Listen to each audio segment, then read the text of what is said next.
Bona nit. Molt bona nit. I creus en el destí? I creuen vostès en el destí? El destí està escrit a les estrelles o bé el forgem nosaltres cada dia amb el nostre esforç? I creiem en el destí? Quinomàntics, vidents, astròlegs, tarotistes... Però, seriosament, es pot preveure el futur? És un negoci potser el que s'ha muntat? O bé és una realitat existent? Són unes ciències serioses que poden endevinar-nos el nostre futur? Avui en parlem. En parlarem amb en Josep, que és mag i vident, i amb la seva dona, la Carme, que es defineix com a meiga i que fa sanació per imposició de mans.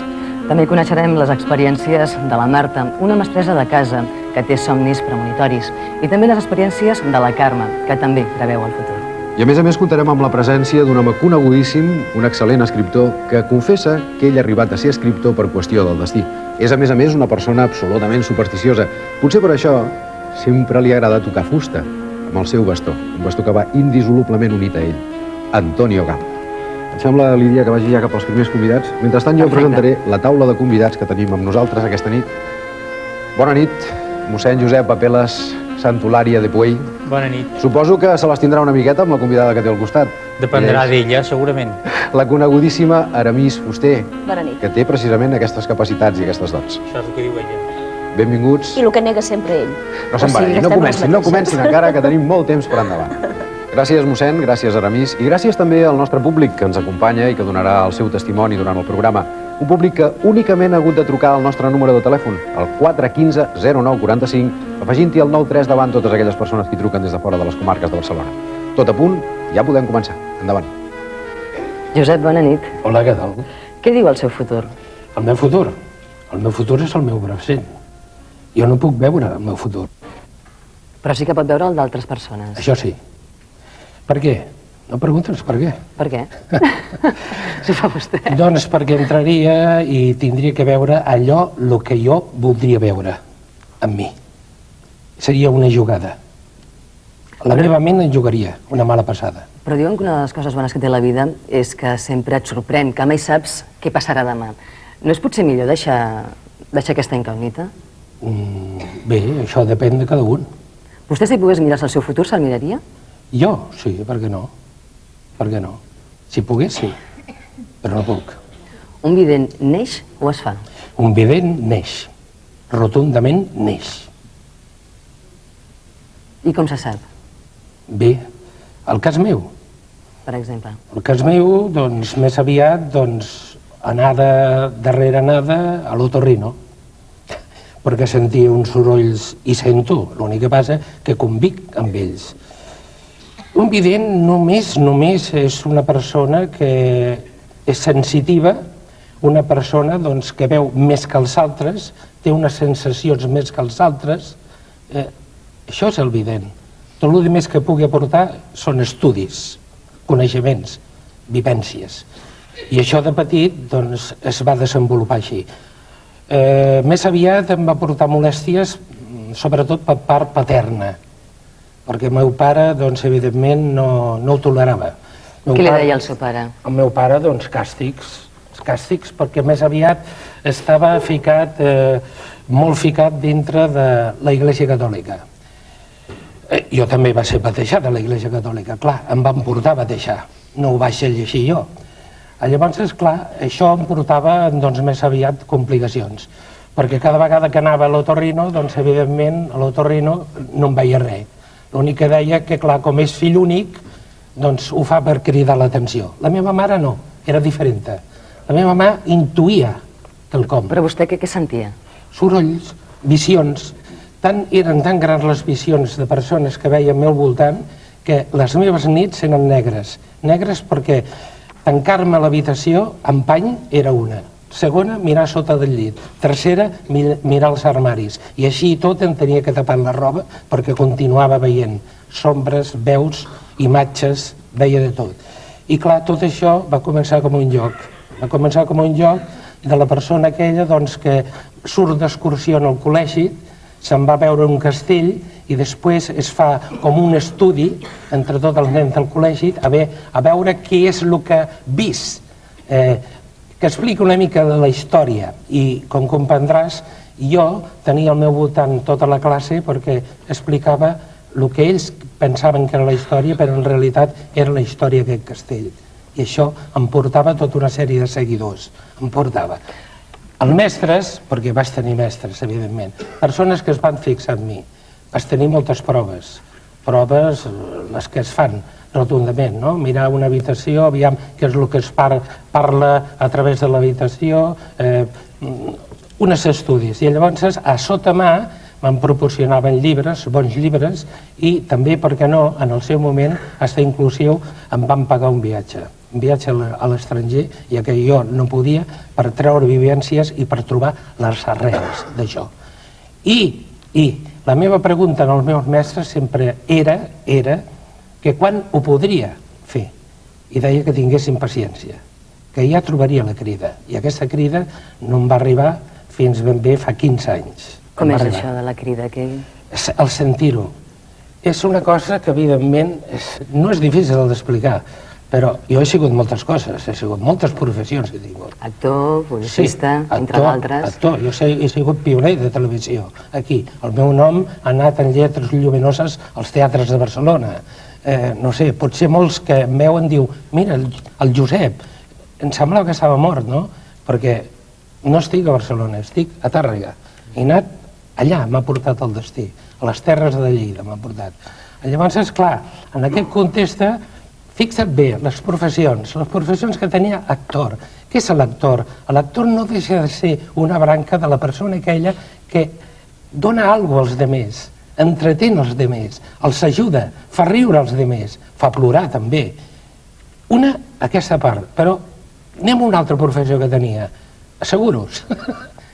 Es pega bufetades completament una cosa o una altra. Sí, estaven dues companyies d'assegurances. I vostè encara no havia sentit la crida, aquesta que no, jo anava estudiant, anava incorporant vivències, anava en congressos, anava estudiant, però no sentia. I en un moment donat, per no fer-nos llarg, perquè és llarguíssim tot això, doncs, evidentment, es va derrumbar tot lo de casa.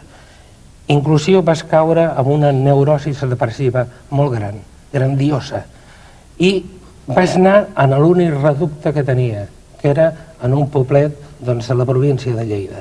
I allí, sol, completament sol, més aviat les nits negres, plorant, inclusive amb ganes de tirar-me 2 tiros, perquè totes aquelles amistats que tenien van desaparèixer tot el meu entorn va desaparèixer. Per què? Perquè pensava que vostè no hi tocava gaire, potser? No, per això no, en realitat no, perquè em van deixar. O sigui, em van abandonar. És com si m'hagués anat a un altre lloc. És com si hagués desaparegut. I me'n recordo perfectament que un dia, arrastrant-me per casa, vas anar fins a la biblioteca que estava a la part baixa de casa, arrastrant-me, i allí, jo no sé com va passar, vaig treure un llibre, que aquell llibre era un llibre del Freud que parlava sobre la transferència. I allí va començar, evidentment, a retrobar-me i a sortir aquesta nova personalitat, aquesta nova persona. Josep, vostè es defineix com a mag i vident, però mag, en el ben entès de la paraula, no il·lusionista, sinó mag que fa màgia. Il·lusionista jo diria que és màgic, no? Però vostè fa màgia, no utilitza cap mena... No, jo faig màgia... Però fa màgia positiva i negativa. Bé, parlem-ne d'això, Josep, parlem-ne d'això. Jo, evidentment, practico la màgia negativa, que es diu, sempre que em vingui aquella persona en la qual l'estan amargant l'assistència.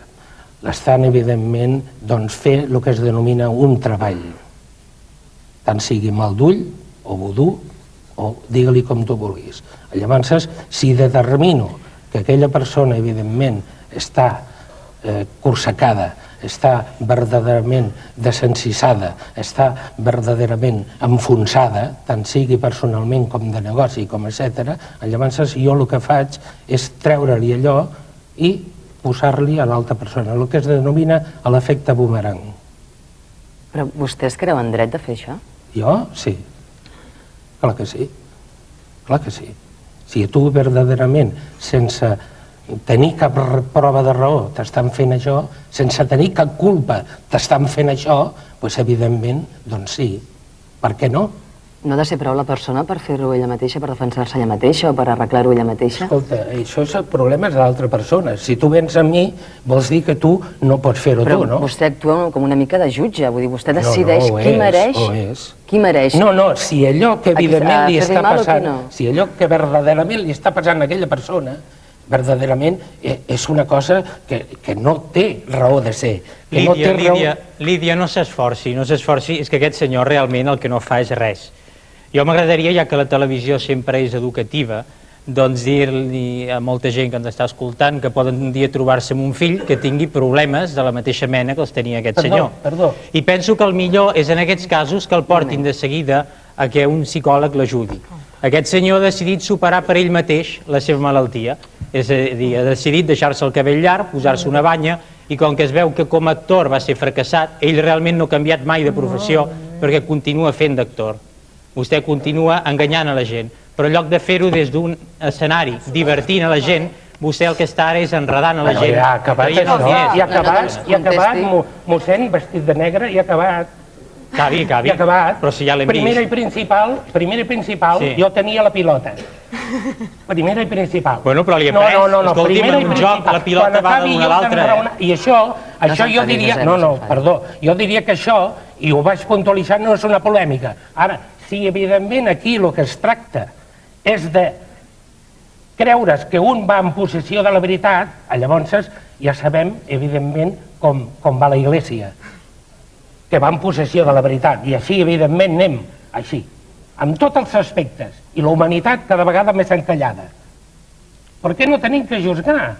I juzgar no solament el que parla, sinó juzgar per les persones que un s'ha intervingut, ha curat i ha fet, que siguin aquelles. Jo no he portat aquestes persones, però si m'haguessin dit que hi havia un senyor que entrava en una polèmica i venia aquí en possessió de la veritat, i hagués portat tota una rècua, evidentment, perquè haguessin sigut ells que haguessin parlat, doncs no és jo. una llàstima que no s'hagi portat. Home, sí que és una llàstima. I això, evidentment, el que podríeu fer en els seus, vull dir, persones com vos, que practiquen les ciències ocultes, dir-li, doncs, això que m'esteu dient. El pare Pilon, el jesuïta, aneu i li parleu. El pare Pilon no practica les ciències ocultes. Home, no em digueu, és un investigador de fenòmenos paranormals. No fumem, mossèn, per favor. Van a investigar la gent com vostè, la gent que enreda amb els altres. Per favor. Mossèn, sisplau. Josep, però el que sí que és cert és que, en part, vostè té un cert poder. Clar, poder, què és el poder? Que pot determinar, per exemple, que una persona sigui més feliç o sigui més infeliç. Mira, la infelicitat i la felicitat, en un 50% de percentatge, està en mi i en l'altra persona. Si l'altra persona creu, tindrà verdaderament la felicitat. Si no la creu, no la tindrà. Però creu en què? En mi, en el que li dic. Sí. I a més hi ha una cosa, escolta, hi ha una cosa comprovadíssima, anem a veure, si ens entenem. El ser humà el que necessita és tocar per creure. Això, vaja, aquí on sigui. Si jo, evidentment, tinc 3 emissores de ràdio a la província de Lleida, 2 amb 1 hora de duració, i a mi em pregunten a través de la ràdio, evidentment, què em pot passar? I al cap de 4 dies aquella persona torna a trucar i em diu allò que em va dir vostè és veritat que ha succeït.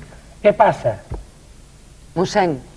No, què passa? A mi m'ho pregunta. Sí, a vos, perquè heu començat vos a treure la matraca. Doncs, bueno, primer hauríem de veure que això sigui veritat. Ja tornem. Perquè vostè aquí pot dir el que vulgui. No, però aviam, el que sí que és cert, mossèn, és que hi ha persones que és cert que se'ls ha complert el que li han predit. Sí, clar, vostè diu un centenar de pronòstics i de 100 sempre n'hi haurà 10 o 12 que s'acompleixen. Perdó, un. Ah, vostè només el truca una persona cada dia? No, també una pregunta.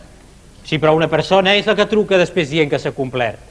Aquella persona que m'ha preguntat és el que em diu allò que em va dir vostè l'altre dia se m'ha complert. Clar, en canvi, tots els que no s'ha complert no li diuen res. És una qüestió estadística. Sisplau, suposo que vostè deu tenir persones influents que li demanin els seus consells. Sí. Persones que no ho diríem o que per el seu nom no surten a la llum pública, però que són persones que a vostè el consulten. Sí, és veritat. I què li demanen, què li pregunten? Pues qualsevol problema.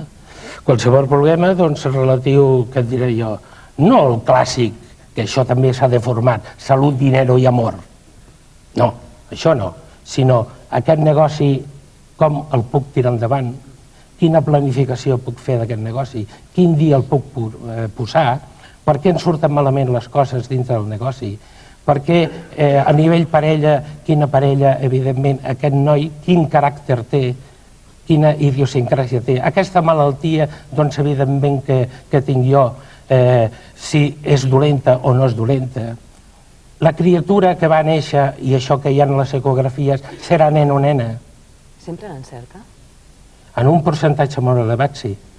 Sí, perquè jo, evidentment, no em faig guiar per l'evidència que tinc, sinó són tot la gamma d'estudis que tinc. Jo sóc màster en astrologia, jo practico la cartomància, la quirologia, sóc hipnòleg, faig regressions a vides anteriors, i tot això puc aportar un ventall molt més ampli per donar un diagnòstic molt més acertat que altres persones.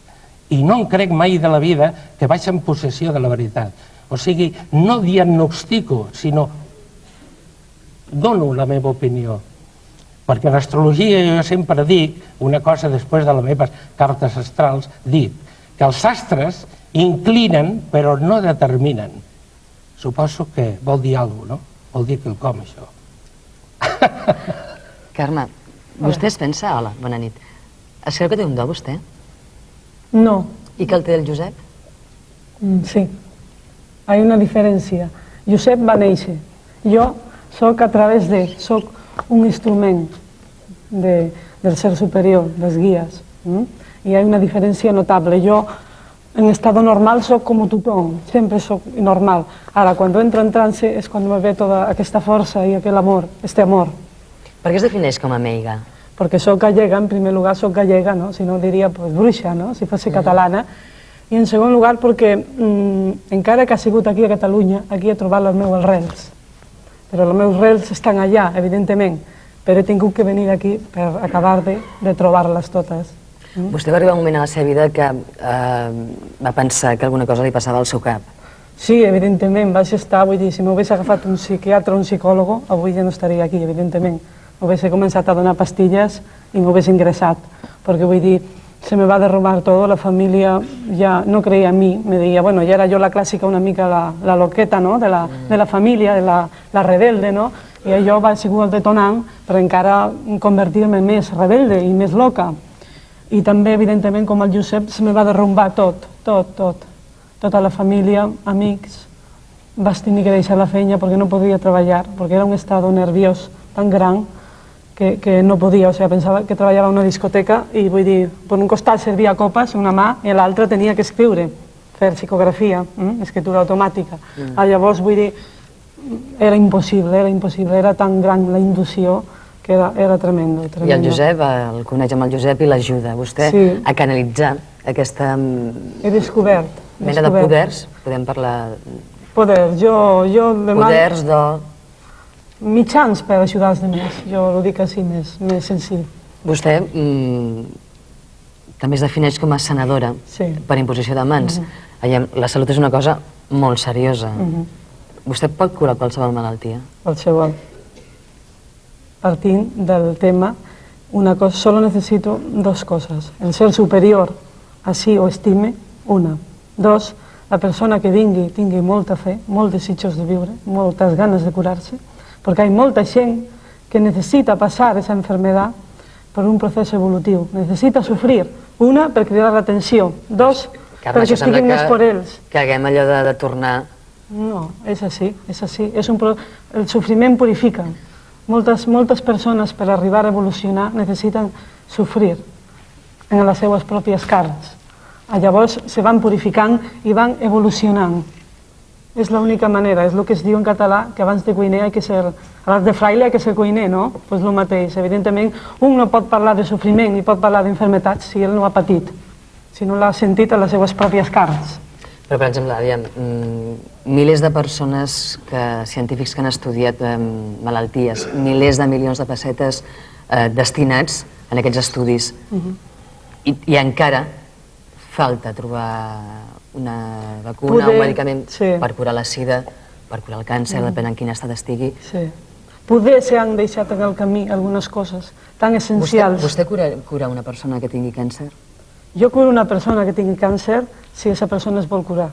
Torno a repetir. Qui no es vol curar, Hi ha molta Carme? gent que no es vol curar, jo te diria al meu consultori. Hi ha gent que ve allí, ve queixant-se, però no fa res a la seva vida per canviar. Perquè, evidentment, una malaltia comença per canviar uns hàbits d'alimentació, de conducta, d'una sèrie de coses. La gent ve buscant miracles, i els miracles estan dintre d'un i dintre de la persona que vas.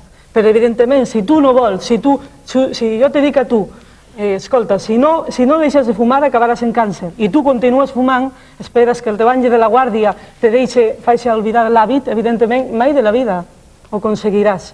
Tens que posar el 50% de la teva part, i l'altre 50% soc jo, soc el mitjan, cuidado, no soc jo no vaig en possessió de la veritat. Ni vaig predicant per ahí coses que no se senten. Vostè és conscient que ara ha d'haver-hi milers de persones veient-nos, milers de persones que poden tenir un problema molt concret, que poden estar desesperats, poden pensar, cuidado, quan parlem de temes com aquest, cuidado. Bé, però és que jo... Que no doni falses esperances. No, jo no estic donant falses esperances, evidentment he donat 3 punts. Un, que el ser superior doni permís, que decideixi que aquesta persona ja ha patit bastant i es pot curar. Quan parla d'un ser superior, es refereix a Déu? Jo parlo de guies espirituals. Més a dalt no he arribat. Jo no coneixo el ser superior. Ara sí que coneixo els guies. Ho sento la seva força, la seva presència, i ja tinc més que suficient. I, evidentment, parten 3 coses. Una, la fe. Altra, que sigui el moment, que hagi arribat el moment. I 3, que aquesta persona espiritualment, vull dir, decideixi canviar la seva vida. Perquè ten en compte que les malalties comencen en el cos espiritual. Si tu estàs malament en la família, en els fills, en el marit, en la feina, no fas el que desitges, el que sentes, evidentment això te va incubant una malaltia que en el temps, més aviat o més tard o d'hora, es transcriveixen malalties físiques i mentals. Partint del fet que les malalties comencen en el cos espiritual i en la ment, hi ha moltes malalties psicosomàtiques que comencen a la ment, evidentment els processos són iguals per una gripe com per un càncer. Vostè ha vist el seu futur? No. Li interessaria saber-lo? No, és que la vista enganya tant. Hay que sentir les coses, no hay que veure-les. Jo no veig res. Jo no puc dir que hagi vist seres de llum, no puc dir que hagi vist res especial, però jo el que sento a dins me vale més que 1000 imatges. ¿Que m'entens? És sentir la força del ser superior, la sento en mi, me acompanya quan necessito. Ell està en mi, me dona la força i, evidentment, i l'energia per curar. Evidentment, això per mi ja és el futur, i és tot el que necessito. No necessito comprovar res més, ni entrar en demagògia ni en proselitisme, vull dir. Jo sé el que sento, i com jo sé que hi ha moltes persones que se dediquen a curar els altres que també senten això. I hi ha moltes que no saben gairebé ni llegir ni escriure. I no tenen ni cultura, però és allò tan pur, és una cosa que ahí no hay trampa ni cartó, surte de dins. Ahí no pots dir que tu hagis llegit molt, que t'influeixen els esquemes, uns esquemes no. Ahí surte de dins, ni saben ni per què no se lo pregunten, jo tampoc. Jo en vez de dedicar-me a predicar, el que dedico és ajudar els altres, el que puc. Aramis, vostè també es dedica a ajudar els altres? Sí. De quina manera ho fa? Sí, però a 70 pessetes al minut, No, no és això. Sempre està en mania amb aquesta història. Deixi contestar l'Aramis primer. Perdona? Vull dir que vostè també es dedica a... Sí, evidentment. La major part de la seva vida, o el seu objectiu de vida... La major part no, tota la meva vida. Tota la meva vida la tinc dedicada, perquè vull i perquè aquesta és la meva missió, ajudar la gent, sigui com sigui. No estic d'acord per això amb el que ha dit el Josep, que en practicar la màgia negativa no hi estic d'acord perquè resulta que quan una persona té... Jo vull deixar clar primer que sóc una persona profundament creient. Jo sóc una persona molt religiosa, vull dir que sóc cristiana. absolutament cristiana, que tinc a Jesucrist, no el tinc ni a davant ni al costat, realment penso que el tinc a dintre i és així que vull estar. Però vull dir que, amb respecte al que he dit abans de practicar la màgia negativa, jo no ho faig dit d'aquesta manera. Però podria fer-ho, Aramis? Podria fer-ho, evidentment, perquè és clar que podria fer-ho, però no ho vull. I et vull explicar per què. Quan una persona, jo bàsicament em dedico a trencar encanteris de màgia negra, de mal de ojo, com es diu, i a trencar tot tipus de màgia negativa. Llavors, què passa? Perdona un moment.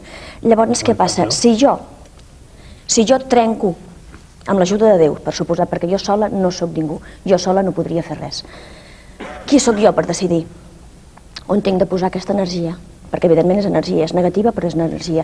Llavors doncs jo el que faig és treure aquest encanteri, trencar-lo i tirar-lo on pugui, perquè és porqueria. El que no sóc jo per decidir... A les escombraries sí és necessari, però vull dir que jo no sóc ningú per dir, bueno, doncs oi, te la torno amb la persona que t'ho hagi fet. Jo evidentment sé la persona que ho ha fet. El que passa és que mai li tornaré, perquè Déu, Jesucrist, és l'encarregat de decidir què n'ha de fer amb aquella persona, perquè des de l'eu aquí es paga tot. Això sí que és claríssim que es paga tot. Llavors, jo no sóc ningú per tornar o no tornar.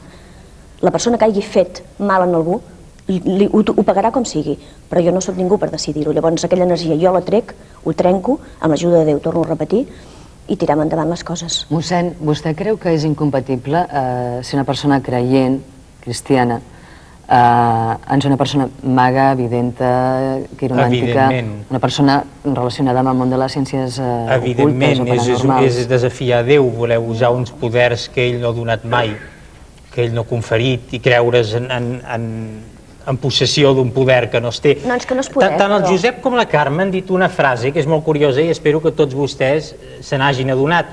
Tots dos han presumit de no tenir la veritat. El qual és absurd, vull dir, amb les seves mateixes mans s'estan estrangulant. Perquè jo no sé de cap capellà que digui que no té la veritat, però és que ni siquiera sé de cap metge que digui, miri, jo no tinc la ciència, jo no ho sé, o d'un científic que digui, no, jo això no ho sé. Escolti'm, si vostès mateixos ja diuen que no tenen la veritat, vostès mateixos ja ens han dit que ens estan enganyant. La única grandesa que tenim és la humilitat i la senzillesa. No, la humilitat és dir, jo no he fet... La humilitat consisteix en dir, jo no soc l'autor de la veritat, però jo sé sí, però escolti'm, si a mi em ve un que fa una oposició per ser mestre i em diu jo no sé, si un metge em diu, miri, jo no sé curar, doncs escolti'm, vagi a passeig. Escolti'm, aquesta senyora...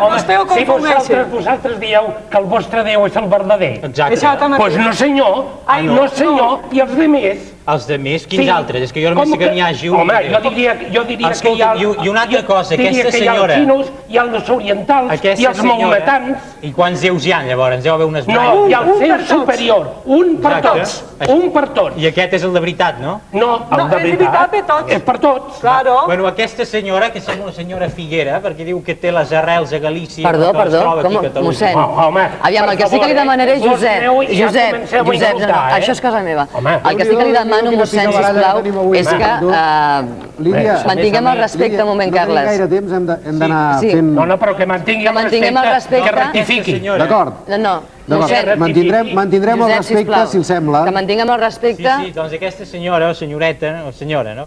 Doncs aquesta senyora, esclar, ha trobat en vostè un gran salvador, perquè d'estar servint copes per la nit, ara ja no sé de què treballa, es veu que això els hi deu anar molt bé, aquest negoci. És que jo no tinc qui me paguessi la carrera, a lo millor. Mossèn, sisplau, per favor, els hi agrairé que mantinguin el respecte. Si sembla, fem una pausa, ens asserenem tots i després continuarem parlant. Perquè realment el tema és molt polèmic i en continuarem parlant. Els sembla? D'aquí un instant tornem. També hi haurà la participació del nostre públic amb els seus testimonis. Tenim temps per endavant per continuar discutint. Com veuen, és un tema molt polèmic. Tot ha començat a través de... I creiem en el destí? Existeix? Qui té el monopoli del destí? D'aquí un instant tornem.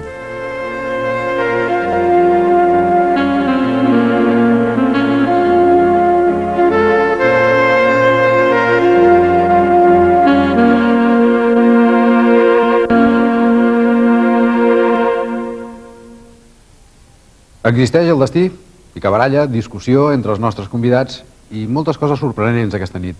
Ja ho veuran, els nostres testimonis probablement ens explicaran les seves vivències i les seves experiències. I és possible que n'hi hagi alguna que ens sorprengui moltíssim. Sembla que els hi donem pas ja, Lídia? Deixa'm recordar una cosa, per això. Després tindreu amb nosaltres Antonio Gala, no se n'oblidin. Bona nit. Hola, bona nit. Em presentaré. Em dic José Luis Rodríguez, llavors jo tinc un centre d'alta màgia aquí a Barcelona que es diu Centro Afro, i llavors he vingut a aquest programa per parlar del destí. Suposava que venia per parlar del destí. Claro, tal com ha començat el programa, ja és un programa que suposo que es convertirà en un programa de debat.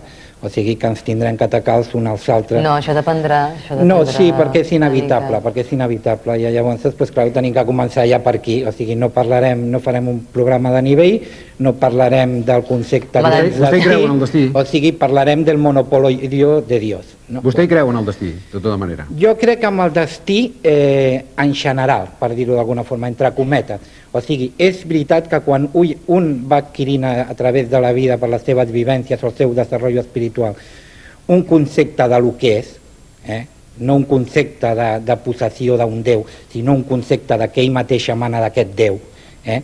Llavors el destí el pots anar modulant una mica a lo que tu consideris. Hi ha coses que estan escrites, no entrarem en el tema de la mort o en el tema dels accidents, que potser foren tema per un sol programa. Però per l'altre, el destí, en certa forma, no nega el llibre albedrío, existeix, és evident, perquè clar, aquí cada un parlem la nostra, no? I no som robots, no estem programats, o sigui, des del principi fins al final. Ja sabem que juguem amb un xoc, el xoc d'aquest Déu, que no sabem gairebé quin sentit té. Jo estic jugant un xoc des que he nascut que no sé quin sentit té. La pregunta final no té resposta, aquell senyor no la té. Però a la llarga, permeti'm, aquest destí s'acompleix, estava escrit ja, tot i que hi hagi aquesta participació nostra? Aquest destí, clar, el destí final es complirà. Al final estarem al principi una altra vegada, o sigui, això es complirà, evidentment. Ara, el procés de tot això, cada un que se'l pinti com vulgui. D'acord, gràcies, Josep. Què li passa a vostè? Em dic Manel, i vull contar una experiència una mica forta. Bueno, a mi jo la veig així. Va passar, per exemple, farà un parell d'anys, que segons tinc entès, és una cosa també que jo no m'acabo de creure, però llavors en proporció, en comparació, que al final agafes una assimilació. O sigui, fa un parell d'anys vaig viure que se'm va ficar un esperit dins, no sé com, ni de quina manera, que llavors tenia molts canvis de caràcter, em passaven coses molt estranyes, que per comentar-les hauríem d'estar molta estona, que tampoc hi ha temps. Si vostè diu que té un esperit a dins. No, que el vaig tindre, farà un parell d'anys. I què li passava? Tenia canvis de caràcter molt forts, tenia depressions però molt contínues, o sigui, tenia problemes a la feina, als estudis, etc. Llavors vaig conèixer una vident, la senyora Àries, a Lleida, llavors em va dir el que em passava i per què. Llavors, en comparació, ella m'anava ajudant, i va fer la seva feina ella, des de casa, i el va treure d'aquesta manera. Jo, per exemple, des d'un principi no la vaig creure ni l'he cregut. Què li feia aquest esperit que tenia dins? Què li feia fer? Feia, per ser... Més que res, per exemple, tenia canvis de caràcters molt forts, que m'agafen depressions, que ja volia fer bogeries, ja vaig tenir algun accident amb el cotxe, etc. tot arreu d'això. O sigui, pràcticament no era jo, evidentment. Igual, per exemple, ara estava bé, com ara mateix, jo què sé, m'agafaria ara mateix un atac i m'agradaria córrer. I per què no va anar a un psicòleg en lloc d'anar a veure un evident? No, perquè va ser una casualitat. Va ser una casualitat que la vaig conèixer, m'ho va dir. Llavors m'ho va dir, va fer la seva feina, i en proporció, en teoria, llavors ha funcionat perquè llavors, arreu de que ha treballat ella, m'he sentit millor. M'he sentit millor després de tot el temps que em va dir ja des d'un principi, i jo dic, pot ser casualitat, pot ser no. La qüestió és que ha sigut així, amb la pauta aquesta. Que no torni a entrar, no? Que no torni a entrar. Gràcies, Manel. Molt bé. Hola, bona nit. Soc Josep Tarragona, vinc de Bellcaire d'Urgell, i la meva postura davant del destí la resumiria una mica com a... soc un agnòstic de la idea del destí, no? Senzillament no hi crec perquè cap de les meves experiències en aquest sentit no m'han portat a creure-hi. Jo crec en l'esforç humà, en l'esforç de cada dia, en que si hi ha algun destí és aquell que t'escrius tu mateix. Gracias. Hola, buenas noches, me llamo Navi, vengo de Lérida, me dedico a la futurología de hace mucho tiempo, estoy en un programa de Onda Rambla. Creo mucho que existe el destino, aunque podemos cambiar ciertos obstáculos en la vida, pero el destino existe.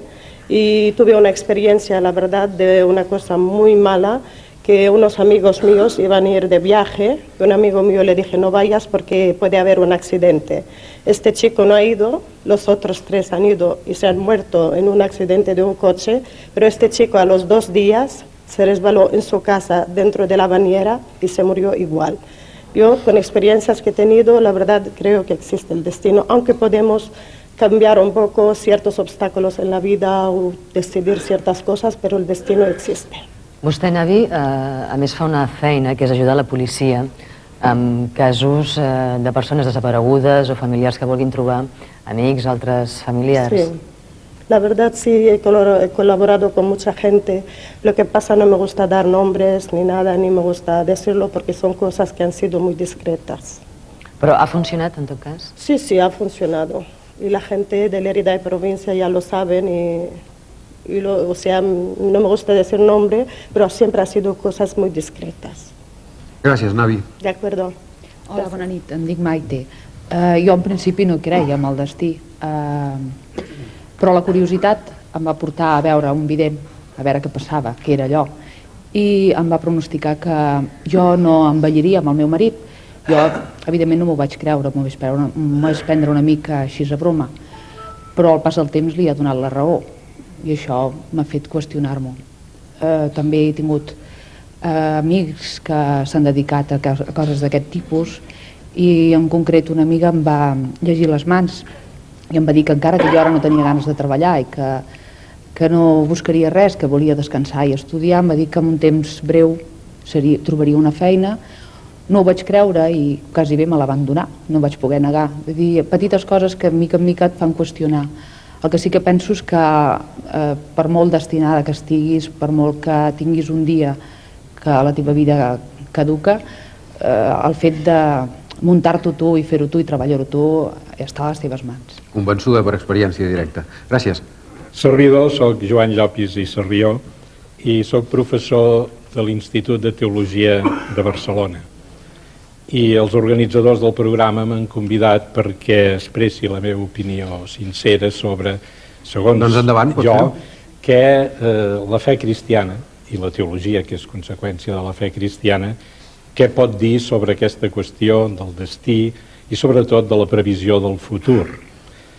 Jo estic convençut que la fe cristiana com a tal no ens diu res de tipus absolut, dogmàtic, apodíctic, sobre tota una sèrie de coses que poden ser investigades, que poden ser escrutades a través de ciències o de paraciències, de la psicologia, la parapsicologia o la filosofia. La fe cristiana va per un altre cantó, se situa en un altre nivell, si ens dona el qui creu en una seguretat que per damunt de tot hi ha una providència bona que guia els nostres passos. Ara, un cop una persona creient pot creure en aquestes coses, depèn, em sembla a mi, del fonament científic. L'actitud en principi fora que no passaria res si una persona hi creies. El que seria dolent per una persona que té fe és donar un valor tan absolut a aquests sistemes d'endevinar el futur que li facin basar tota la seva vida en allò, quan sabem que el que creu té el fonament en Déu. Aleshores, el pecat, si es pot parlar així, seria convertir en absolut totes aquestes coses quan el creient només té un absolut. Sembla que qualsevol cosa també és dolent, que qualsevol cosa es converteixi en absolut. Exacte. Ara, aleshores, a mi em sembla que també és important dir que des del punt de vista de la fe cristiana el futur sí que té una perspectiva. Quina és? És allò que ens diu l'Evangeli. No us preocupeu del demà, que el demà ja s'ocuparà d'ell mateix. I cada dia en té prou amb el seu mal de cap. Gràcies, Joan. Hola, molt bona nit. Me dic Montse, soc de Reus. Soc vident, sanadora i també em dedico a el que és el tarot.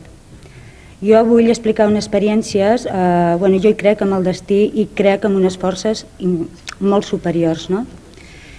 Jo, estic aquí perquè realment m'han cridat i perquè vull explicar una experiència que me va sortir així espontàniament durant una setmana. Ja sé que molta gent aquí no creu en el que és la loteria, però en aquell moment me va vindre el número 28 i va tocar amb un senyor 2,5 milions de pessetes. Després també me dedico a el que és la depressió i coses d'aquestes que realment se desequilibra la persona amb el que és la part emocional. Llavors, clar, com que tens aquesta energia superior, pots equilibrar aquella persona. O sigui, dic, soc de Reus. Quin número tocarà? Bueno, és que no he acabat de... Posats ens el diu. Sí, però és que no he acabat de pensar-m'ho ni... Que em pot donar el seu telèfon, sisplau? El meu telèfon? Sí.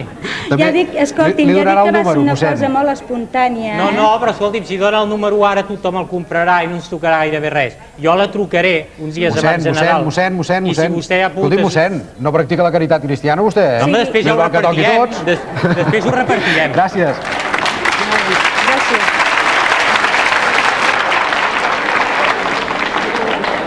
Jo em dic Tània, vinc de Barcelona, i jo, sense voler ofendre, jo flipo amb la gent, vull dir que té aquesta imaginació tan desbordant, no? I que pensa en el futur i s'inventen històries que a mi no se m'acudirien de dir, no?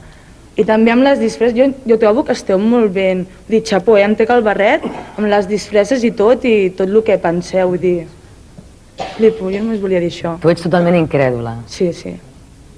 Sí, crec que tenen molta imaginació, jo crec que no tindria tanta. Gràcies, Tania.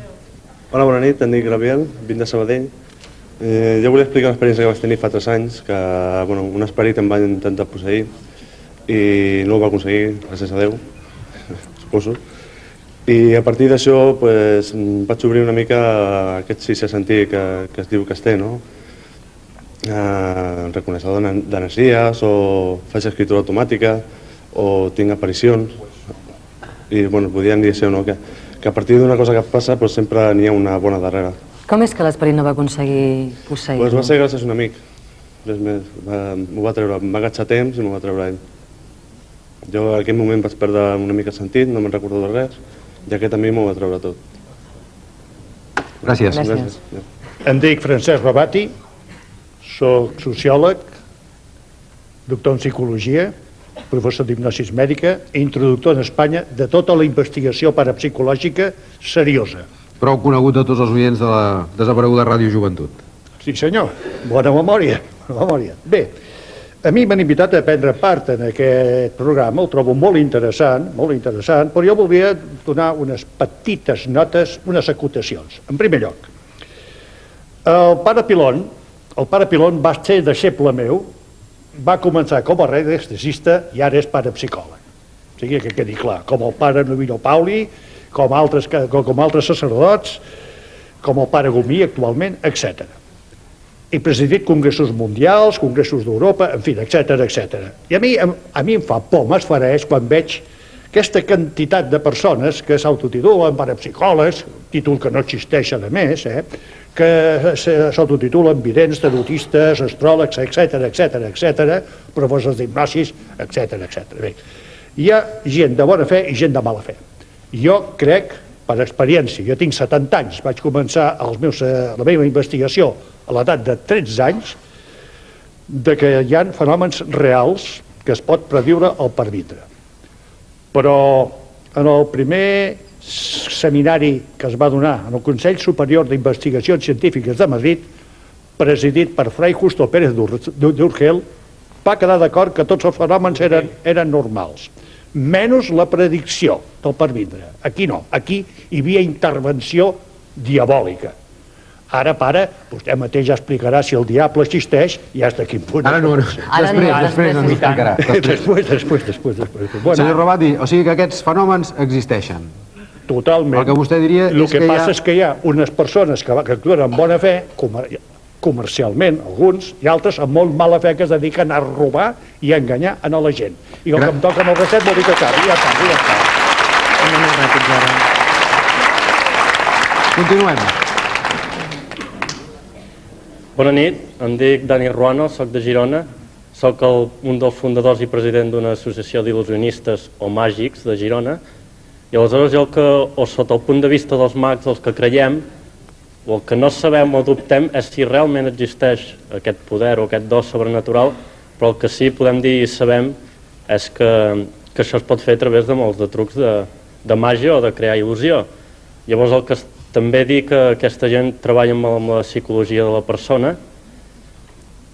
i dir que el que sí que hi ha és molt de frau en tota aquesta història i molta gent que s'aprofiten quan la gent els va visitar a les seves consultes perquè estan en un moment delicat i que tenen problemes i llavors també evidentment és molt més senzill de menjar-los el coco o fer-los canviar les idees. D'acord, gràcies. a vosaltres. Continuem. Hola, bona nit. Em dic Maria Àngels Bertolí, soc exorcista i escritora. He publicat 4 llibres, tinc un centre a Sabadell amb el qual ajudo persones amb problemes espirituals. He fet 4 llibres que estan publicats, ara estic fent el 5è llibre i hi ha en projecte un 6è llibre que m'ha encarregat una editorial mexicana per un públic molt especial. Deixem, si li sembla, els llibres. No, és que m'agradaria dir això perquè el públic especial són els nens. Vull dir, aquest món espiritual, vull dir, ens arriba a nosaltres d'una forma quan ja som grans i potser no sabem acceptar a vegades el problema al nivell que ens ve, no? T'ho dic per al treball que estic fent, realment ve moltes persones... Vostè diu que és exorcista. Sí. Vostè ha tret dimonis de dins de les persones. Bueno, és que el dimoni es té que definir el que es diu la paraula dimònit, no? Dimònit, per exemple, diguem, Satanàs vol dir l'adversari. Vull dir, tota persona que està en contra de Déu i realitza unes males obres es considera a l'hora de morir un ser negatiu, un ser maligne, un esperit maligne o demoníac. Moltes persones ho poden detectar d'aquesta manera. Llavors, jo el que faig és treure aquests sers, que es denomina exorcisme, que és una lluita entre les forces del bé i el mal, i també faig l'ajuda espiritual, que és ajudar els sers espirituals que d'alguna manera queden desencaminats per aquí i es denominen ànimes en pena, que són sers que desitgen ajuda i són els que ajuda a pujar. Perdoni, Maria Àngels, en tot cas, quan parla d'un exorcisme, molta gent haurà vist la pel·lícula L'Exorcista. És d'alguna cosa semblant quan es practica un exorcisme? La pel·lícula L'Exorcista realment està basada en un fet real. El que passa és que no era una nena, era un nen. Llavors aquest nen el que va fer va ser realitzar Ouija, que precisament per això vull fer el sext llibre aquest, perquè hi ha molts nanos, inclús a Mèxic, potser diria que és el punt central de totes les màgies del món.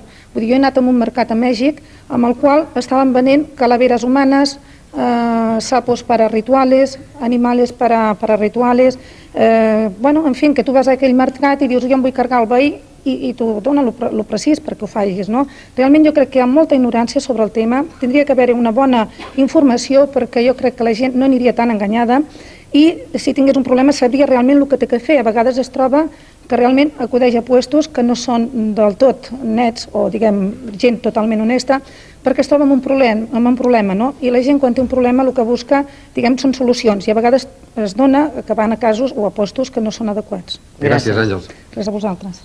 Hola, bona nit, em dic Susi Cobo, vinc de Barcelona i sóc iniciada en Umbanda, que és una religió afroameríndia. I bueno, vaig començar o vaig entrar en la religió a títol personal, podríem dir, o sigui, no per ajudar els altres, sinó per mi mateixa, perquè era algo que havia vist, que m'atraïa, però que al final, quan vas anant a sessions i a sessions de religió, dius, és algo que em crida i que em sento bé amb ella. Gràcies, Susi. Bona nit, em dic Pere Garcia, vinc de l'Hospitalet. Jo voldria ser breu i explicar 3 experiències. Una, amb els vidents. La meva exdona va amb un vident molt famós, li diu que no separarà, separats. L'actual dona va, li diu 3 coses molt importants, que la meva mare s'anava a morir, d'això han passat 8 anys, encara és viva, gràcies a Déu, que jo viatjo molt, tindria un accident molt greu, he fet molts quilòmetres des de llavors, no he tingut cap accident, i tercera, que tindria un fill aviat, i que si no volia tenir un fill, que posés mitjans. Això no fa falta ser evident per saber-ho, que n'hi ha mitjans per evitar tenir un fill. Evidentment no el vam tenir, l'hem tingut ara quan l'hem pogut tenir. Això per una banda. Senadors, vaig agafar un virus, vaig anar amb un senador molt famós d'un poble, de Vallirana concretament, que hi havia cegos que els havia curat, hi havia sords que sentien. Vaig anar amb la meva exdona precisament, ella tenia problemes de migranya, a mi no em va curar el virus i a ella no li va curar la migranya. Vaja, té mala sort vostè, el seu destí li diu que no hi vagi. I fixis que les 3 coses que li van dir eren 3 coses molt previsibles, perquè una senyora que és anciana que es mori podria ser, si vostè fa quilòmetres que tingui un accident, desgraciadament és possible, i que tingui un fill a l'edat que té, tan maco i robust com està, també és possible. O sigui que 3 coses que són de lògica han fallat. Imagini's el poder que tenen tota aquesta gent. Després li donarem la paraula a l'Aramis també perquè pugui replicar. Bé, escolti, se'ns està menjant el programa, mossèn. Descansi una miqueta. Acaba de fer de predictor. Convé remarcar coses, eh? En el mossèn en aquest moment acaba de predir o endevinar que aquest senyor té un nen robust i vostè no l'ha vist. No, jo he dit que ell és robust. Hola, molt bona nit. Em dic Charles, soc músic i compositor i composo música a partir de la numerologia, que és la ciència dels números. Soc anglès. I llavors, en quant al destí, crec que tenim una experiència que és una marxa ascendent cap a la realització personal, que pot realitzar-se i es pot alterar segons el destí propi. I en quant a la meta de la vida, es tracta d'entendre que tenim un propòsit aquí, cadascú té un propòsit, i es tracta d'utilitzar al màxim el potencial personal que té cadascú, i cadascú pot elegir en qualsevol moment, i es tracta de posar-se a l'altura del mateix propòsit que té cadascú en la vida.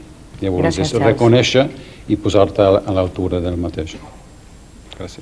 Hola, bona nit. Em dic Xavier Peris, vic a Girona. Jo us parlaré del destí, que jo crec que és el destí. Jo crec que hi ha una part estructural de la persona, que hi ha una part que predomina, diguem, més la part mental, l'emocional i la física, i que això condiciona el nostre destí. Però també hi ha una part de llibertat i de poder fer el que nosaltres creiem dintre aquest context. O sigui que jo crec que el destí és una mica una complementació entre la nostra llibertat i la nostra manera de ser. Hola, buena nit. Me llamo Maika Aránega, soy astróloga, también tarotista y vengo de Tarragona. Yo me considero que estoy mitad y mitad, ¿no? Es decir, estoy, por supuesto, porque soy astróloga, considero que el destino existe, pero no utilizo la astrología para predecir. Es decir, yo siempre pienso como analogía que lo que podemos decir con la carta astral, que sería, por ejemplo, como cuando naces te dicen, pues mira, el objetivo de tu vida es que tienes que ir hasta, yo qué sé, hasta Italia, y te dicen, en esta maleta tienes estas cosas, y con eso ya te apañarás tú. El resto ya no es cuestión de suerte, ni de mala suerte, ni de buena suerte, es cuestión de elección. Solamente quiero poner un pequeñito ejemplo. Es que vi la semana pasada el programa de Julio Alberto. Dentro de su carta tiene un aspecto que es exactamente igual que el mío. Solamente uno. Y él ha caído en las drogas y yo ni he caído ni pienso caer. Quiero decir, ahí sí que es cuestión de elección. Y dentro de la maleta tiene una de las cualidades igual que la mía. D'acord. Bona nit, em dic Maria Alegret. Soc titular d'una administració de loteria que està al carrer Major de Sarrià. Mossèn, si vol que li toqui la loteria... Vindré. Sí, no, pot comprar-la aquí a TV3 perquè no té res a veure amb la loteria que tenim a TV3 que jo vingués al programa. Jo els vaig vendre la loteria fa molt de temps, fa 3 mesos. O sigui, que loteria doncs a veure, aquest any... Sí. A més, sí, jo estic seguríssima, si no aquest any, home, jo voldria que fos aquest any. Però té la circumstància de que jo tinc una administració de loteria que no estava previst, perquè jo, això de les administracions de loteria, em pensava que era una cosa que creixia com els bolets, no? No sabia que s'havien de fer uns papers i tal, no? I que s'havien de demanar i que és molt difícil, però bueno, afortunadament la tinc, estic molt contenta, però això és la circumstància que jo d'aquí 5 dies, o sigui el dia 22 de desembre, el dia del sorteig, doncs uns anys enrere, bastants anys enrere, jo vaig néixer. O sigui, vaig néixer un 22 de desembre, el qual em fa pensar que és que jo ja estava predestinada que tingués una administració de loteria i que a més donés jo estic seguríssima que tinc que donar la grossa un any o un altre. I a vostè li ha tocat mai? Bueno, doncs mira, jo no sóc una persona, jo personalment, a mi no em toca mai res, mai, ni un miserable reintegra. Però, en canvi, la meva administració és petitona, perquè estic a Sarrià, és un barri molt maco, amb una gent maquíssima, i sí que dono sort, perquè amb lo petita que és la meva administració i els anys relativament pocs que fa que els tinc, doncs he donat 2 vegades el primer premi. La primera primitiva que es va donar un premi important, que van ser 170 milions de pessetes, el primer es va despatxar a casa meva. Seguim donant premis a la gent, i ara inclús fa molt poc també van donar 60 milions a una noia, vull dir que crec que som afortunats. Gràcies. Hola, bona nit. Em dic Àries, vinc de Lleida, soc vident, sanadora i mèdium. O sigui, jo estic a favor d'aquest senyor, Josep i la Carme, el que no estic a favor del mossèn, que no me'n recordo com s'hi diu, que Mossèn Josep Apeles. però jo no he vingut aquí per discutir amb el mossèn, he vingut per dir, contar una història que tinc, si se la volen creure com si no, i si parlo malament el català ja me perdonareu, perquè no soc catalana. Jo visco amb un espírit. A casa tinc un espírit fa 5 o 6 anys, i visco amb ell, i estic molt contenta, i mos estimem molt. I, sí senyor, un espírit. Perdoni, i abans de viure amb l'esperit, viu amb més gent a casa seva? Visco amb l'home i 5 fills que tinc. O sigui que a casa són 7. Sí, estem visquent amb ell i mos fa coses, vull dir que és un personatge molt simpàtic, molt sobre les portes. Gossets o gats no en tenen? Sí, tinc un gosset molt petitet, però no se l'ha menjat encara. Ah, vale. Vull dir que potser és que no l'agraden els mossens. És un esperit positiu, vostè diria. Potser és que sí, tinc un esperit, però no dintre. Però l'esperit dintre no, el tinc a fora, el tinc a casa, conviure amb d'altres, m'ho passo molt bé amb ell, molt bé, i és un personatge, torno a dir, que mos fa arrucades, mos amaga la roba, mos tanca la tele, mos truca per telèfon, si s'ho vol creure com si no, i només he vingut a dir això. Crec en els espírits, primer perquè sóc vident, sóc sanadora com a Carme, i que la gent cregui el que vulgui. Jo he curat a gent que no podien caminar. El que passa és que avui no he vingut per amb això. Si un altre programa me voleu cridar, portaré a la gent que ha caminat, gràcies a mi, una persona molt gran que no diu cap mentira. I si pogués ser un programa en el que estigui el mossèn, molt més bé. Després deixarem que parlin. Bona nit. Gràcies. Ámbar Esmeralda. Ámbar Esmeralda. Sí, soy vidente, tarotista y colaboradora hace algunos años en Radio de San Justo. Y yo quería contar pues una experiencia de las varias que he tenido. Concretamente, una de ellas muy fuerte con el demonio. Yo he estado en lo que era pues mi casa, en ese momento no estaba yo en mi consulta, y yo estaba hablando por teléfono, esto lo puede testificar una persona que hablaba conmigo, y entonces yo de repente en lo que es el techo yo vi saltar, o sea, un demonio, era una demonia.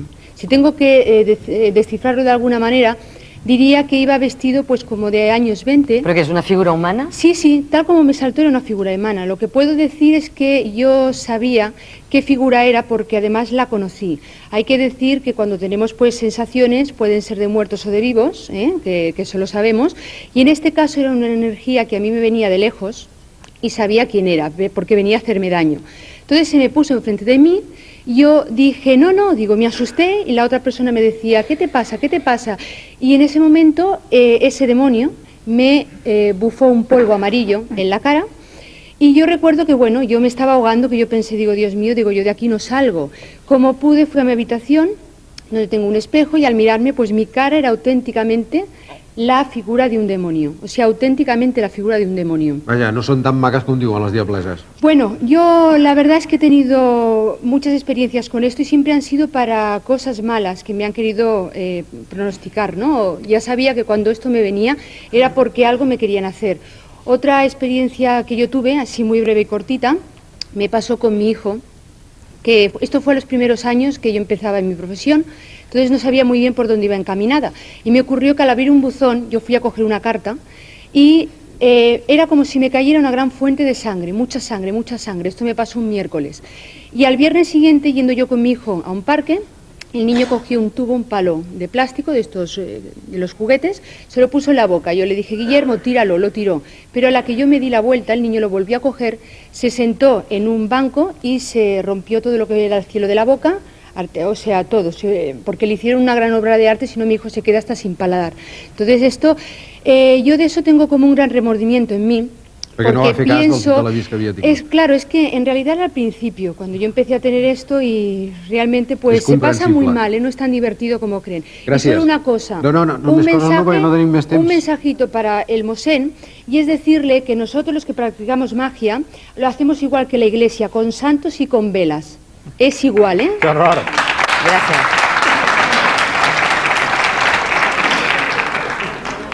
Hola, bona nit. Soc Xavier Martoret, de Barcelona, Fins fa poc era redactor en cap d'una editorial dedicada a còmics i literatura fantàstica, ara sóc guionista d'una editorial multinacional i toco força el tema. Resultats d'això també l'investigo. I estic veient que realment està molt mal enfocat tot el tema de la fantasia, església inclosa. Hi ha molt poca imaginació. Jo m'estic adonat, per exemple, que a l'edat mitjana un helicòpter, un cotxe, podia ser una cosa considerada de màgia molt forta, diabòlica. I la veritat és que tots els conceptes que hi ha avui en dia considerats dintre del món fantàstic jo crec que tindran una explicació tard o d'hora. I avui en dia, si estan considerats com a una cosa de ciències ocultes, és precisament per això, perquè són ciències que estan per descobrir. I realment el que hi ha avui en dia, i per als guionistes, això ho dic, és que molt poca imaginació. Realment no m'estranya que surtin Freddy Krueger perquè és que ja no saben què inventar. Gràcies.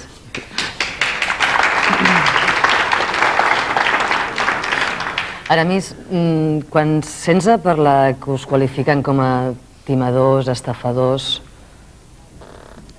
què hi pots dir? Mira, puc dir que realment ja això ja és que no em sorprèn. Jo només tinc de dir una cosa i penso que tothom ho sap, que quan en el món només érem 3, l'un ja era hechicero de la tribu, per dir-ho d'alguna manera. O sigui, que això està, que l'ocultisme existeix, és que no fa falta demostrar-ho. Si no, tots aquests senyors aquí què hi fan? És un tema que està claríssim, és un tema que se n'ha de ser el que hi cregui, perfecte, i el que no hi cregui també, però s'ha de respectar perquè és un tema que existeix des de tots els temps, no?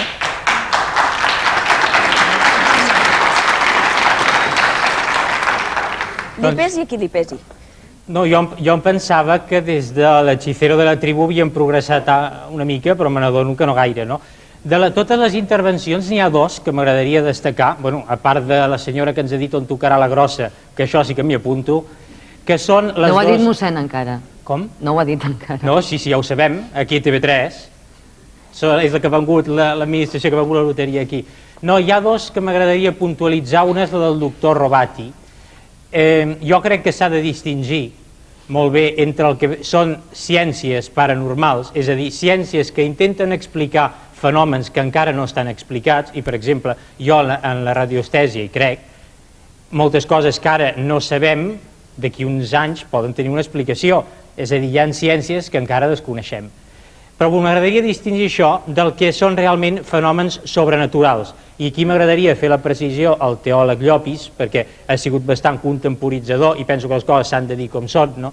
Nosaltres estem segurs que existeix el dimoni i que hi ha certs efectes que estan causats pel dimoni, és a dir, certes coses que no podem explicar i que es deuen a la intervenció diabòlica. Jo, mossèn, si em permet, li vull fer una pregunta interpretant un sentiment de les persones que estan a l'altre cantó. Me l'ha de contestar molt ràpidament. Diuen que vostès, l'Església, estan molt enfadats perquè han perdut el monopoli. Evidentment. Escolti'm, el monopoli no l'hem perdut. Nosaltres continuem tenint la veritat en exclusiva. El producte continua sent el mateix. Ningú ens l'ha pres el monopoli, què? Mossèn, vostè es queixa que, per exemple, en Josep i la Carme els acusava de que es creien en la possessió de la veritat absoluta? No, al contrari, els acusava de que no es creien en la possessió de la veritat. Si algú ve dient jo no estic en la veritat, doncs escolti'm, ja no cal escoltar-lo. No, però és que la majoria de gent que està aquí no responen a fenòmens, com jo deia, sobrenaturals, a fenòmens d'intervenció diabòlica o a ciències que desconeixem, ciències naturals que desconeixem. La majoria de la gent que estan aquí són uns estafadors, i això es pot dir amb totes les lletres, perquè no tornem a la polèmica. A l'Església, perdó, encara no es cremaria. És un programa que és molt maco i té un nom molt maco, que es diu Amb el cor a la mà. I aquí aquest senyor està fent amb la mà al dit a la mà, no a la mà, a la boca. A la boca. Cordialment, permeti'm, mossèn, que tant la Lídia com jo el renyem.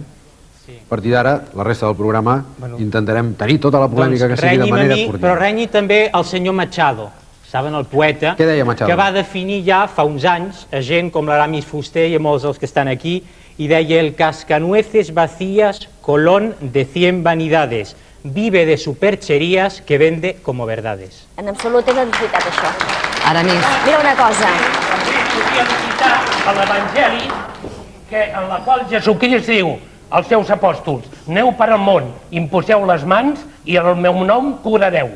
I ara ens imposem nosaltres perquè hem de donar pas a la publicitat. De tota manera, m'ha anat bé que vostè cités Machado, perquè d'aquí un instant tindrem amb nosaltres un altre gran escriptor, Antonio Gala.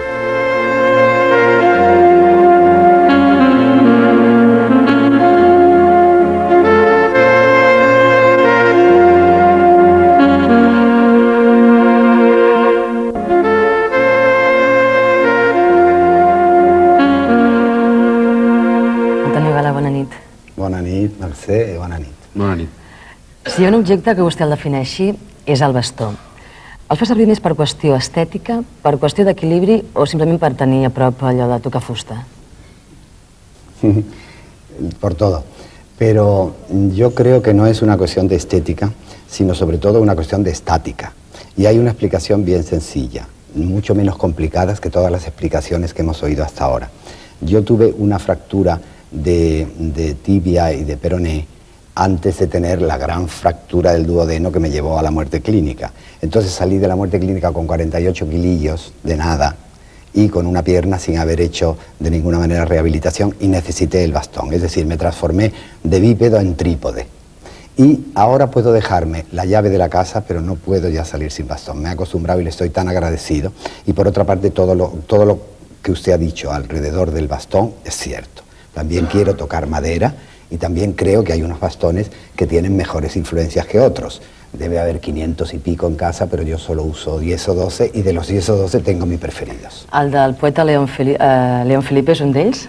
Uno de ellos es el del poeta León Felipe, que es un bastón rotundo, grueso, para apoyarse de verdad en él porque él era muy mayor. Y me lo dieron cuando me dieron el premio de valores cívicos, el premio León Felipe. Y hay otros de Chateaubriand y hay otros de Pérez Galdós. La colección está muy bien. Pero yo no colecciono bastones, en realidad colecciono amigos que regalan bastones. Y me apoyo en los amigos, más que en los bastones. Vostè, Antonio Gala, diu que és supersticiós. La superstició què és? És un mecanisme de defensa de l'home? Vamos a ver. Superstición viene de superstare, de sobrevivir. Es decir, tiene una razón bien sencilla, por supuesto que es un mecanismo de defensa. El hombre es un ser falleciente y volátil. Basta cortar un hilo para que ese ser se venga abajo.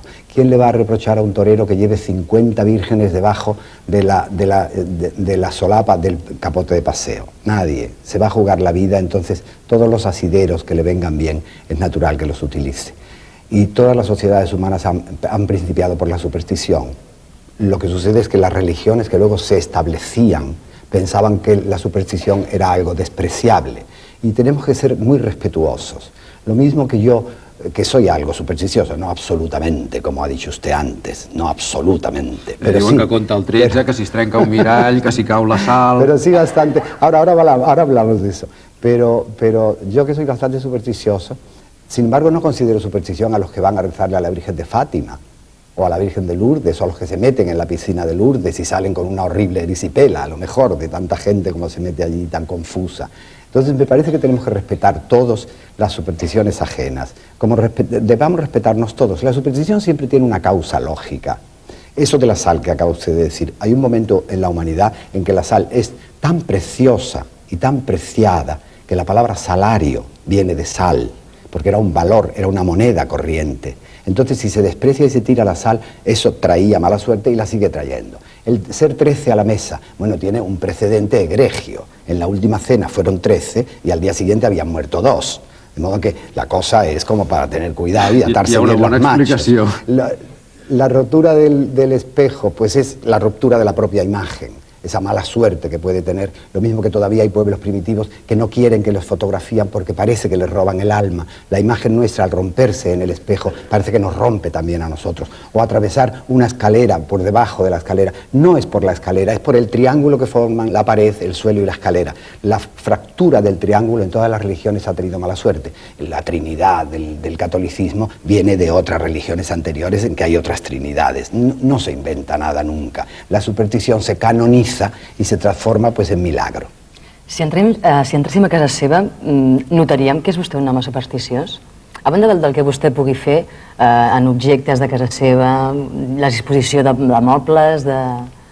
de coses? Pues yo creo que sí se notaría. Soy sobre todo respetuoso con las supersticiones ajenas. Yo tenía un padre que era extraordinariamente lúcido, muy lúcido, extraordinariamente inteligente y que tenía alguna superstición. Y entonces le decían, pero señor Gala, ¿cómo es posible con lo inteligente que usted es? ¿Cómo puede ser supersticioso? Y él decía siempre, ¿qué trabajo cuesta? No cuesta de verdad ningún trabajo. Entonces yo respeto las supersticiones de muchísimas culturas y sí se notaría. Encima de la puerta de entrada de mi casa existe el ojo vidriado de los turcos, existe la mano de Fatma, existe la estrella de David, existe la reproducción del ajo que protege contra los malos espíritus. Entonces creo que sí, creo que todo eso, quizá haya un elemento levemente folclórico en mí, pero desde luego desde un gran respeto.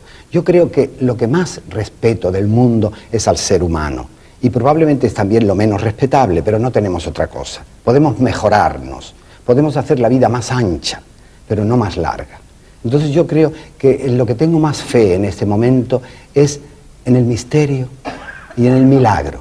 Y me parece que las dos cosas están dentro de nosotros. Y esta noche aquí lo he ratificado. Me parece que toda la bondad es capaz de suscitarla el hombre de dentro a fuera y toda la maldad también. Nada de lo que venga de fuera a adentro, nada de lo que venga de arriba a abajo es enteramente humano. El ser humano tiene que crecer, tiene que ir de abajo arriba, todo lo que merece la pena, hasta la lluvia, y ahora bien que merece la pena la lluvia, tiene que subir primero, para caer luego. Entonces, el milagro y el misterio los tiene el hombre dentro de su corazón. Usted, Antonio Gala, diu que és escriptor per qüestió de destí. Sí, de eso estoy absolutamente seguro. El destino me parece que es una cosa, se ha dicho con frecuencia aquí, me parece que casi todo el mundo ha estado de acuerdo. El destino no arrastra, pero sí impulsa. El destino es como un poder que nos controlara. Es decir, como si alguien tuviese una baraja de cartas, las distribuyese, las barajase, pero cada uno podemos jugar con las cartas que nos han sido dadas. Creo de verdad en que no hablar del destino en el ser humano es muy raro. Todos estamos sometidos al máximo de los destinos y al más oscuro de todos, que es la muerte. Entonces, el camino hacia la muerte es lo que cambia. Y cambia de alguna forma, porque nosotros sí podemos intervenir cambiándolo, pero en lo accesorio. Es como si hubiese un texto escrito y nosotros lo trasladásemos empleando nuestra propia letra, nuestra propia caligrafía. Yo tengo la impresión, y la he tenido durante toda mi vida, de que soy escritor por destino. La vida no me ha dado una opción. Yo quizá hubiera sido ebanista, porque me gusta mucho el olor de la madera, las virutas, el serrín, esa mancha santa de la madera. Treballar amb les mans. Claro. Pero aparte de tener unas manos absolutamente infectas, como mi propia salud, no se me dio opción. Tenía que ser escritor. No luché contra eso, pero sí seguí las sugerencias de gente que me amaba hondamente, como mis padres. Los padres nunca quieren que sus hijos sean artistas. El arte tiene una mala fama horrorosa. Del arte aparentemente no se vive. El arte sirve solo como un accesorio, como un embellecimiento. Y querían que fuese otras cosas y fui siendo otras cosas. Hice derecho, hice filosofía, hice ciencias políticas, ciencias económicas, hice abogados del Estado, la oposición, todo. Fue un horror. Fue una contradicción íntima contra mí mismo. Yo creo que si hay padres aquí, les serviría pensar que no se puede uno oponer de una manera decidida, no ya a un destino, que eso es inútil, sino a una vocación. Me parece que deben colaborar con las vocaciones de sus hijos. Entonces hubo un momento en que yo me vi tan seriamente contradicho, en que vi mi vida tan frustrada, tan vivida en vano, que me fui al Cartuja. Y estuve un tiempo en la Cartuja de Jerez. Y los cartujos fueron los que dijeron que mi voz no era su silencio, que yo tendría que salir y hablar por mí mismo. Y fue entonces cuando decididamente empecé mi tarea, la tarea de escritor, es decir, mi destino. Pero yo podía cumplir el destino escribiendo unas cosas u otras, siendo un escritor de una manera o de otra, y eso ya era mi albedrío. Es decir, se funden el instinto con la voluntad, se funden de alguna manera el azar con la necesidad, el sino con lo que verdaderamente uno puede, se consiente i debe hacer. Vostè fa uns moments ha dit que va tenir una mort clínica amb una operació de l'intestí, una perforació que va tenir. Expliqui'ns aquesta experiència. Pues empezó de una manera muy extraña, porque los médicos no son siempre infalibles. Yo creo más en los médicos de última hora, los médicos in articulo mortis, que son casi los cirujanos para mí. Me estaban tratando el colon y resulta que lo que yo verdaderamente tenía mal, bueno, es toda la casquería, toda mi casquería está horrenda, toda mi casquería no merece la pena hablar de ella, esa es la verdad. Entonces fue el duodeno, se perforó el duodeno estando comiendo con un decorador, un director de cine y un hermano de San Juan de Dios, que fue el que tuvo verdaderamente la serenidad suficiente como buen hospitalario, pero yo me levanté tirando la silla hacia atrás y ellos se quedaron pues normal. Y yo pensé luego, cuando me repuse, pensé que qué concepto tenían de mí, porque ninguna persona tira la silla para atrás y se va a su dormitorio teniendo invitados en una mesa. Los invitados dijeron, bueno, habrá tenido un mal humor. El único que comprendió inmediatamente lo que pasaba fue el perrillo, fue Troilo. Troilo se fue a mi dormitorio, yo entré en coma y el perrillo se puso a ladrar, despavoridamente. Y entonces el primero que se levantó fue el fraile de San Juan de Dios y afortunadamente encontraron deprisa y corriendo los teléfonos y mi cirujano se presentó con mucha rapidez, pero apenas con lo suficiente. Me llevaron en la ambulancia y tuve la muerte clínica en la ambulancia. La muerte clínica, que me parece que es lo que puede resultar más interesante, es una experiencia curiosa. Yo vi eso que dicen de la muerte después de la muerte, o la vida después de la muerte. Vi el túnel oscuro y al fondo del túnel una gran claridad. Como estos patios andaluces en que desde un patio se percibe el siguiente y hay un pasillo oscuro en medio. Pero no solo vi la claridad, vi la sonrisa, vi una sonrisa. Qué difícil es ver una sonrisa, y sin embargo todos hemos leído Alicia en el País de las Maravillas. Hay un personaje que es el gato de Cheshire que aparece en principio como una sonrisa por el aire, y luego aparece el bigote, y luego la carita, y luego el cuerpo, y luego la cola, y si se desvanece al revés, primero la cola, luego el cuerpo, la cabeza, los bigotes y la sonrisa. Pero hay un momento en que solo es sonrisa el aire, y vi una luminosidad sonriente, y supe que era bienvenido, y supe que era acogido, y vi en efecto, como se dice, mi vida, pero no como una película, es decir, no sucesivamente, sino simultáneamente, como un retablo gótico de iglesia que cuenta la historia de un santo en vertical, en distintas estampas. Y debo decir que lo más importante que yo había considerado que era trascendental en mi vida no aparecía. Aparecían momentos de una gran sencillez, momentos tan sencillos como el beber agua o el coger una mano. Y me parece que esos son los grandes momentos de nuestra vida. Me parece que nosotros estamos envanecidos, creyendo que nuestra vida, decimos, es nuestra. Ni siquiera la vida es nuestra. Nosotros somos de la vida. Y en el momento en que la vida nos desaloja, nos desahucia, hay algo de nosotros que se queda con ella y de ella que se queda con nosotros. Me parece que la muerte no es dolorosa como nada natural. Todo lo natural es inocente y bueno. I això ho pensa ara a partir d'aquella experiència o ja ho pensava abans? Yo creo que ya lo pensaba. Nunca he tenido miedo. No tengo miedo a la muerte como no tengo miedo a la oscuridad o como no tengo miedo a la vida, que verdaderamente sería más grave, más importante, más comprensible tenerle miedo a la vida que a la muerte. A la muerte le tenemos miedo sencillamente porque no la comprendemos y siempre nos da miedo lo incomprensible, pero nada más. A mí me parece que a la muerte se la debe tener como una buena amiga, como una especie de segunda hermana siamesa de la vida, cuyo rostro oscuro conocemos menos, pero no nos debe imponer. Hi ha persones que, quan es plantegen el tema de la mort, resen. ¿Vostè reza?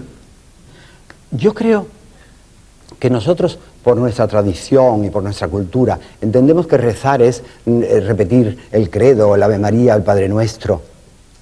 Todo el mundo reza, todo el mundo eleva su corazón, todo el mundo de alguna forma quiere fundirse con algo luminoso, con algo bueno. Cuando alguien nos pincha y decimos ay, lo decimos como un instinto. Eso ya es una oración. O el decir, cuando ves caerse un niño, llevarte las manos a la cabeza y decir, Dios mío.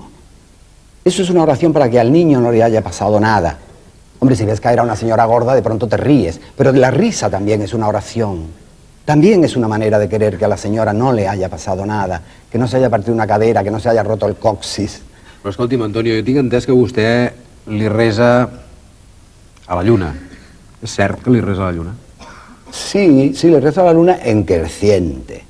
Pero no hago más que seguir una tradición del siglo XVI, de principios del XVI, de los indios Caracas, que le rezaban a la luna con un pequeño realillo de vellón en el puño derecho, y mirándola en el creciente siempre, y decían: con real me dejaste, con real me encontraste, haz que cuando vuelvas, con real me encuentres. Entonces le pedían solo para 3 semanas, no pedían más, y su realillo, no pedían mucho. La luna es un astro un poco temible, depende tanto de ella, depende la menstruación de las señoras, el movimiento de las mareas, determinado crecimiento de flores. ¿Cómo no pedirle algo silencioso y pálido que está en las noches? ¿Cómo no pedirle que nos dé cosas, que nos proteja? Yo siempre digo un poco en broma, ya no lo puedo decir porque estamos bajo cubierto, que yo le pido muchas cosas a la luna, pero no para que me las conceda, sino para distraerla y que no me haga daño. Entonces le pido cosas simplemente para que sea parte de ellas. Antonio, ¿usted té malsons? Tengo pocos sueños, sueño poco y nunca he tenido ningún sueño premonitorio. Es decir, que las posibles premoniciones que yo he tenido, las he tenido en la vigilia. Hay una cosa muy curiosa. Yo desconfío de mi parte racional y aconsejo a todo el mundo desconfiar de ella. Mi parte animal, mi parte instintiva, mi parte, digamos, inferior, me parece mucho más acertada.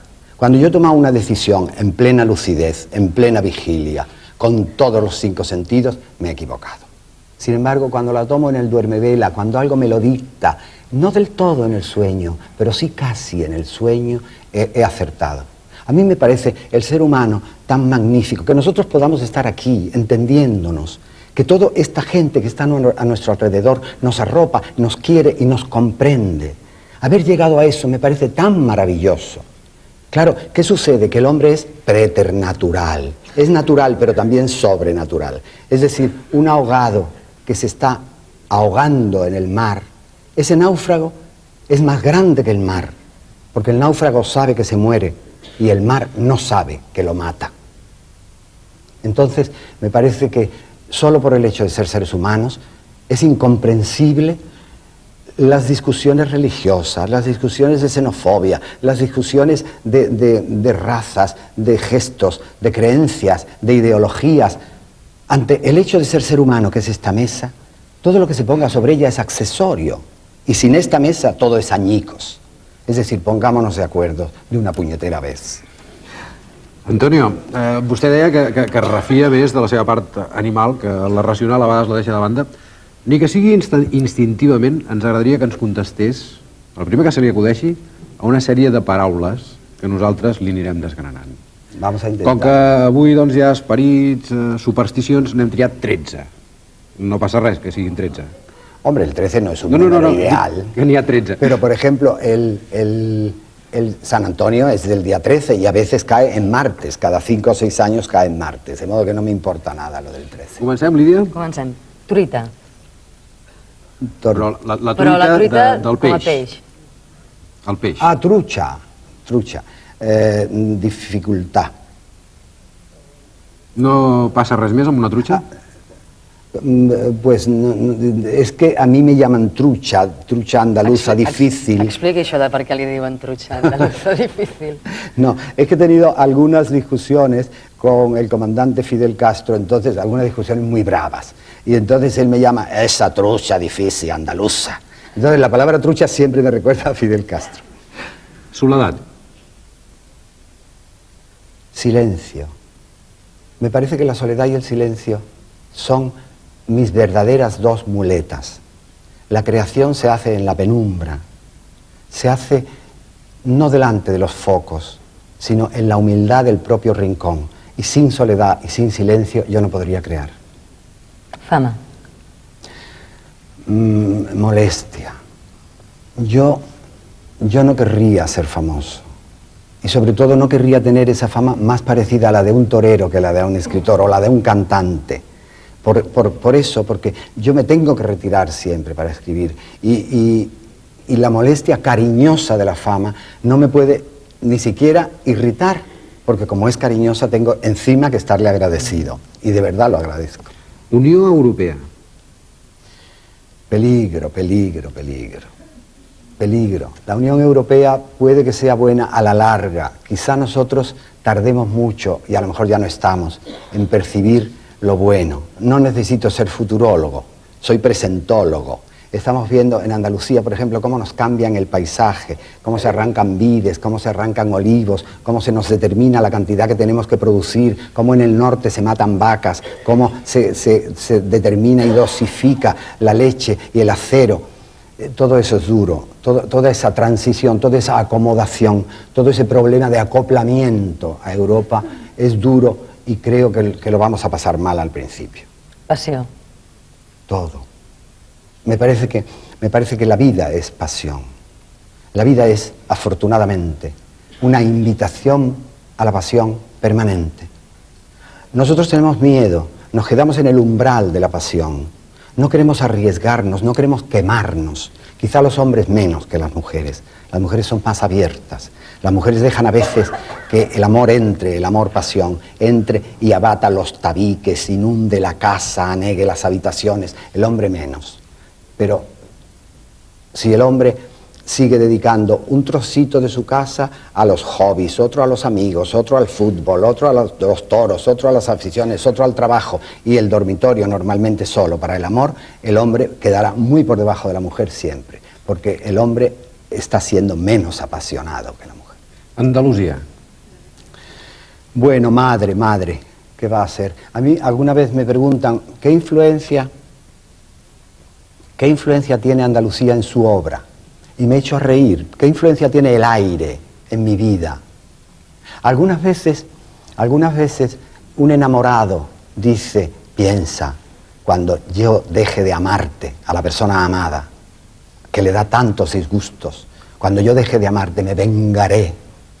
Es lo mismo que decirle al aire, cuando deje de respirarte, me vengaré porque te he necesitado tanto. Cuando dejemos de respirar, no necesitamos el aire, no nos vengaremos. Cuando dejemos de amar, no necesitamos ya a la otra persona, no nos vengaremos. Es decir, Andalucía para mí lo es todo porque he respirado su aire, he deglutido y digerido su amor y he sido digerido y deglutido por ella. Somos un poco la misma cosa.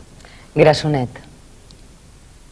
Gordito mi infancia, espantosa infancia, niño gordo en medio de niños esbeltos como eran mis hermanos, delgados, espléndidos y guapísimos. Y yo gordito, espantoso, coloradito, solo le interesaba el servicio, la gente fina, me consideraba mono también, pero nada más. Y entonces toda mi infancia ha sido un poco acomplejada por el gordito.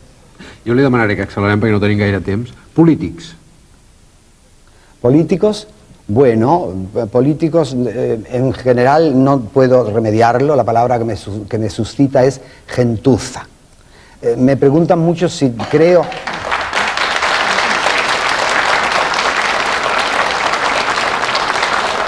Siempre me preguntan si creo que todos los políticos son iguales y siempre digo que no son iguales, los hay todavía peores.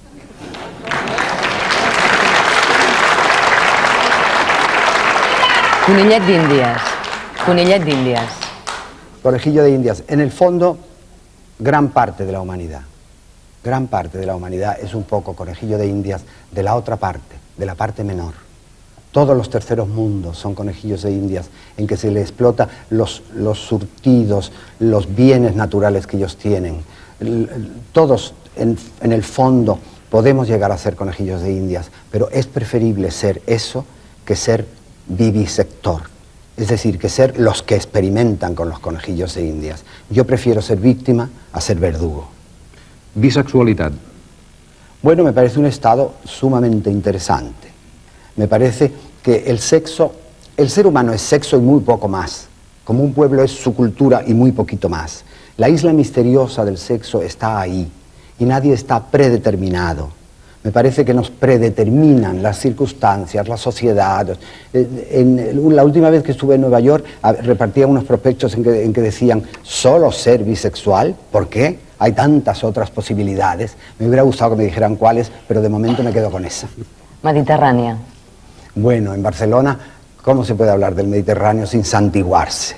No solo es el mar nuestro, sino que es el Padre nuestro. Es el verdadero Padre. Es nuestro azul. Yo me di cuenta cuando era niño y vi el Mediterráneo por primera vez que la belleza era azul. Y me eché a llorar luego, tenía 2 años. Y me eché a llorar y el ama me preguntaba, ¿pero por qué lloras? Y era porque el mar estaba salado. Me había parecido tan maravilloso que yo quería que estuviese dulce. Cataluña. Cataluña para mí es una parte, la parte nordeste de mi corazón. Yo recuerdo que cuando se reconstruyó aquí en los Juegos Florales que habían tenido lugar en la República y el último invitado de mantenedor había sido Unamuno, a mí el alcalde de Barcelona, que entonces era Serra, Narcís, me invitó y vine desde Nueva York a mantener aquellos juegos, aquellos Jocs Florals. Y fui feliz, hablando de la cultura, las dos mediterráneas, de la cultura andaluza y de la cultura catalana, que debían, de verdad, y debíamos proponérnoslo, entre las dos, bailar una buena sardana. Que no hi hagi picabaralles? No, por Dios, todo lo contrario. El enfrentamiento puro de la sardana, en que los dos bailarines o todos los bailarines se dan la cara unos a los otros. Paternitat. Maternidad. Paternitat. Es un dolor. Para mí es un dolor. Siempre pienso que el ser humano verdaderamente cumplido se cumple prorrogándose.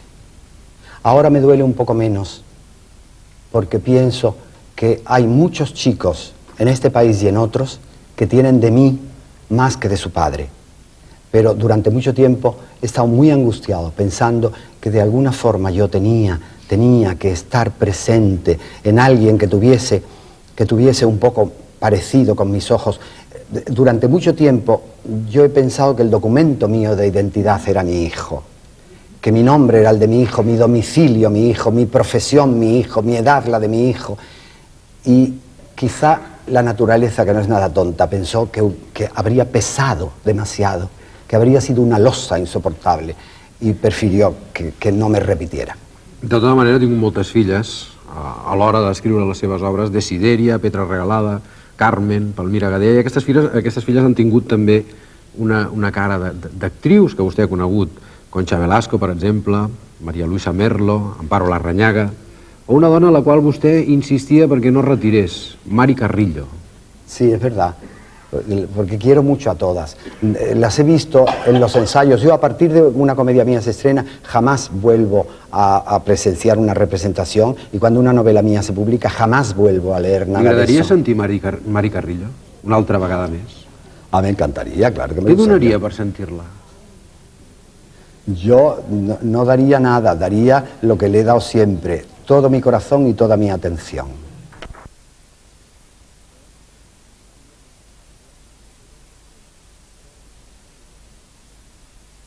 Els amics, ha estat el destí? Vagin vostès a saber. D'aquí un instant, continuem.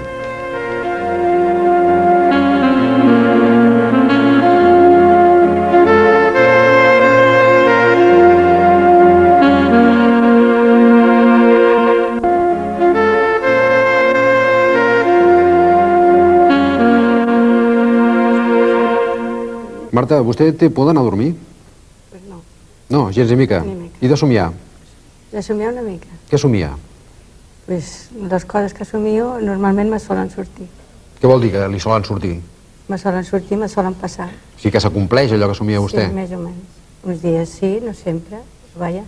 No sempre somio tampoc. Això li passa des de sempre, des de que era menuda o des d'un moment determinat de la seva vida? No, en un moment determinat de la meva vida. Vostè va tenir un somni que tant de bo que no s'hagués acomplert, no? Sí, senyor. Jo vaig tindre un somni que el meu marit es matava.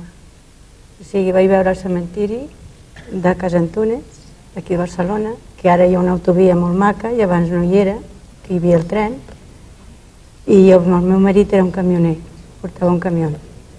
I jo vaig somiar que ell anava, jo amb ell, jo hi anava molts viatges amb ell, i portava una càrrega de etileno, No sé si parlo bé català o no, me perdoni. Molt bé, l'entenem molt bé, Marta. Llavors jo vaig veure, vaig somiar que anava amb ell, i jo vaig veure que el meu marit anava per totes unes pedres, i tota la carretera molt dolenta, i vaig veure el cementiri. I el meu marit li vaig agafar i li vaig dir nene, nene, perquè jo li deia nene, era castellà i parlàvem en castellà. Em vaig despertar plorant amb un sentiment com si de veritat hagués vist, com si hagués de veritat hagués mort el meu marit me va dir nena, nena, què te passa? Em va despertar ell, i això va passar un divendres i el dimarts es va matar amb l'autopista 7, i també va ser igual, va estar navegant 80 metres amb tota la carretera, va sortir de la carretera perquè no es portés la càrrega, va ser culpa de la cisterna trencada, li van tirar la culpa amb ell, i aquí estic per dir que això és el que he somiat i vaig veure. Després vaig tindre un altre somni, tinc un fill de 18 anys, que ara farà el dia 2, vaig somiar que jo anava amb el meu marit en el cotxe i la meva filla, vam passar per un camí molt dolent, tot de pedres i així, vaig veure passar un motorista i a mi em va fer impressió aquell motorista i van dir ja veuràs més endavant. 3 o 4 dies després el meu fill estava a la residència 4 dies ingressat d'un accident de moto, que no era seva la moto. Quin mal viure, no, Marta? Pues sí, ho passo malament. Què li passa quan veu vostè aquest somni? Sap que passarà una cosa? Què es pot fer? Sé que passarà alguna cosa, però no sé què. Però és que la gràcia és que abans de morir el meu marit jo tinc un llibre de somnis, que és un diccionari, no dic el nom perquè sé qui no es pot dir, que a vegades me fa feta d'anar a llegir el que he somiat i surt. Y yo le decía al meu marit, se va a morir alguien, no sé qué, pero a mí me sale que se muere alguien, en los sueños me sale que se muere alguien. I jo pensava que era una de mes cunyades, de germana d'ell, que estava malalta, ara no, gràcies a Déu, i pensaven que era ella, i nosaltres la trucaven de tant en tant, perquè jo li deia, a veure si serà l'Araceli, a veure si serà l'Araceli, i resulta que l'Araceli, pues, gràcies a Déu, no va ser. I en canvi va ser el seu I va marit. ser el meu. No acaben aquí les premonicions o els avisos d'aquest comiat? Jo, el meu marit, el meu cotxe que tenia el meu marit era un 131 de gasoil, ja vell de 10 anys. Mon fill se va canviar de casa i jo li vaig donar el cotxe al meu fill perquè tinguessin 2 cotxes, la meva nora i el meu fill. Tinguessin 2 cotxes. I jo cada vegada somiava que el cotxe meu, el cul del cotxe meu, o sigui, el que jo li vaig donar del meu marit, el veia per la carretera i jo veia una carretera i no m'agradava, jo tenia un somni d'aquell cotxe que a mi no m'agradava. I jo li deia al meu fill, ten cuidado, no corres perquè és molt imprudent, bastant imprudent, corre. Li va tenir un accident o li va passar? No, es van prendre el cotxe davant de la porta d'ell i el vam trobar al Francolí, al riu Francolí, d'allà de Tarragona, desglossat, tot per darrere, el tenien tots desfet, havien pres totes les... Vostè creu que el seu destí estava escrit, Marta? Pues jo crec que alguna en el destí des del Bego crec, perquè si no hagués anat a Tarragona el meu marit segurament que no hagués pogut. No volia anar-hi vostè? Jo no. Vaig agafar una depressió i vaig estar allí 15 dies sense poder-me moure. I no volia anar. Quan jo vaig anar tinc una amiga meva que viu a Hospitalet, que eren molt amigues, i li vaig dir, no me quiero ir a Tarragona, yo presiento que a Miguel le va pasar algo. Això jo li vaig dir amb ella, això fa 15 anys que estic a Tarragona. Marta Ribas és una mestressa de casa que té aquesta... Què n'hem de dir? Aquesta capacitat, aquest do? No, jo no li dic res, jo dic només que a mi me passa. No sé el que és, però no m'agradaria que me passés. Viuria més tranquil·la. Sí, i als meus fills a vegades li dic coses i se n'enriuen de mi perquè, clar, me veuen, com vostè diu, ama de casa i així. Però me fan bastant de cas. A vegades no volen que els digui coses. Inclús he somiat amb la meva nora, amb el cotxe, jo que anava amb la meva nora, que el cotxe anava enrere i jo deia, ja veuràs ara, ja veuràs ara. 2 vegades, i ella ha tingut un accident 2 vegades. Quina sensació d'impotència, no? Veure tot això, saber què passa. Perquè no m'agrada. No m'agrada. Jo no sé, jo no crec, bueno, no és que no cregui en l'evidència ni en res, jo soc creienta. Però no m'agradaria que me passés això. Ho passo malament. Carme Joan, la Marta té algun dot? Té poders? Se li podria dir que aquesta senyora per la nit practica el desdoble astral, cosa que fem tots els humans cada vegada que ens anem a dormir. Llavors, aleshores, hi ha vegades que passem a diferents planos. Poden ser planos molt densos que a vegades no val la pena ni escoltar els somnis, i hi ha vegades que són planos realment de cares a un futur, que de cares cap a ella són com premonicions, com avisos, i realment acaba d'explicar que és veritat, que això passa. Igual que ella, hi ha moltíssima gent que li passen aquesta mena de desdobles, i molta gent sí que realment li té por anar a dormir. A vostè, Carme, també li passa. Sí, però de diferent forma. Vull dir, jo no soc videnta, em passo tota la vida visquent per sensacions, per intuïcions. Què vol dir viure per sensacions, per intuïció? Perquè a vegades vibres al costat d'una persona sapiguent que alguna dolent ha de passar, o a vegades vibres al costat d'aquesta persona sapiguent que alguna molt bo ha de canviar la seva vida. Llavors, aleshores, com bé ha dit l'escriptor, crec que el destí ens el fem cada dia. És a dir, ens aixequem al matí i el lluitar, el sol fet de lluitar, jo crec que això és el que a nosaltres ens dona el nostre èxit. Vull dir, no pots estar tota la vida tombat a la Bartola esperant que una bona feina et vingui a trobar-te. Has d'agafar i moltes vegades anar a lluitar dia a dia per enganxar aquesta bona feina. De tota manera, Carme, vostè ja tenia aquestes sensacions quan era molt menuda. Exactament, jo ja de cares a 8 anys, jo vaig perdre la meva mare quan tenia 6 anys. Això, per molta gent que ha perdut la mare jove, és un mal fet de cares cap a mi. Vaig considerar que la vida havia sigut molt injusta perquè vaig perdre el que era totalment el carinyo de tothom. De cares al meu destí va entrar una madrastra, una mica com el conto de la Cenicienta. Això va influir en desenvolupar aquesta sensibilitat? Sí, totalment, perquè si no hagués sigut per la fe que jo tenia, per la fe d'aquests missatges que jo sentia telepàticament, per aquesta veueta interior, digue-li intuïció, que em deia tranquil·la que d'aquesta te'n surts, francament jo estaria morta, perquè hauria optat per la covardia més gran, que és el suïcidi. Carme, a vostè n'hi han passat de molt grosses. Sí, francament. Vostè fa sessions d'espiritisme. He fet sessions d'espiritisme com quasi tot el principiant fa una sessió d'espiritisme, no? Llavors ja te'n dones compte que no fa falta entrar en un Ouija o fer una sessió d'espiritisme per sentir, per captar. Al fin i al cap, una sessió d'espiritisme o una Ouija és un diàleg en el subconscient. És a dir, ets tu mateixa que ho portes. El que passa que tens la gran avantatge d'estar coberta per entitats d'altres planos. És a dir, l'ànima no mora. Això, gràcies a Déu, l'Església, qualsevol religió estem d'acord en aquí, aquest fet. Com que l'ànima no mora, tenim el dret de pensar que hi poden haver-hi o familiars o entitats, esprits, espectres, digue-li com vulguis, que ens estan ajudant en aquest recorregut de la vida. Uns els hi diuen àngels de la guarda i els altres li diguen guies. N'ha trobat d'àngels de la guarda? Dirien que són guies dintre d'un estat superior. Si més no, a la casa de la seva filla va trobar un àngel de la guarda. Ostres, sí, això sí que realment...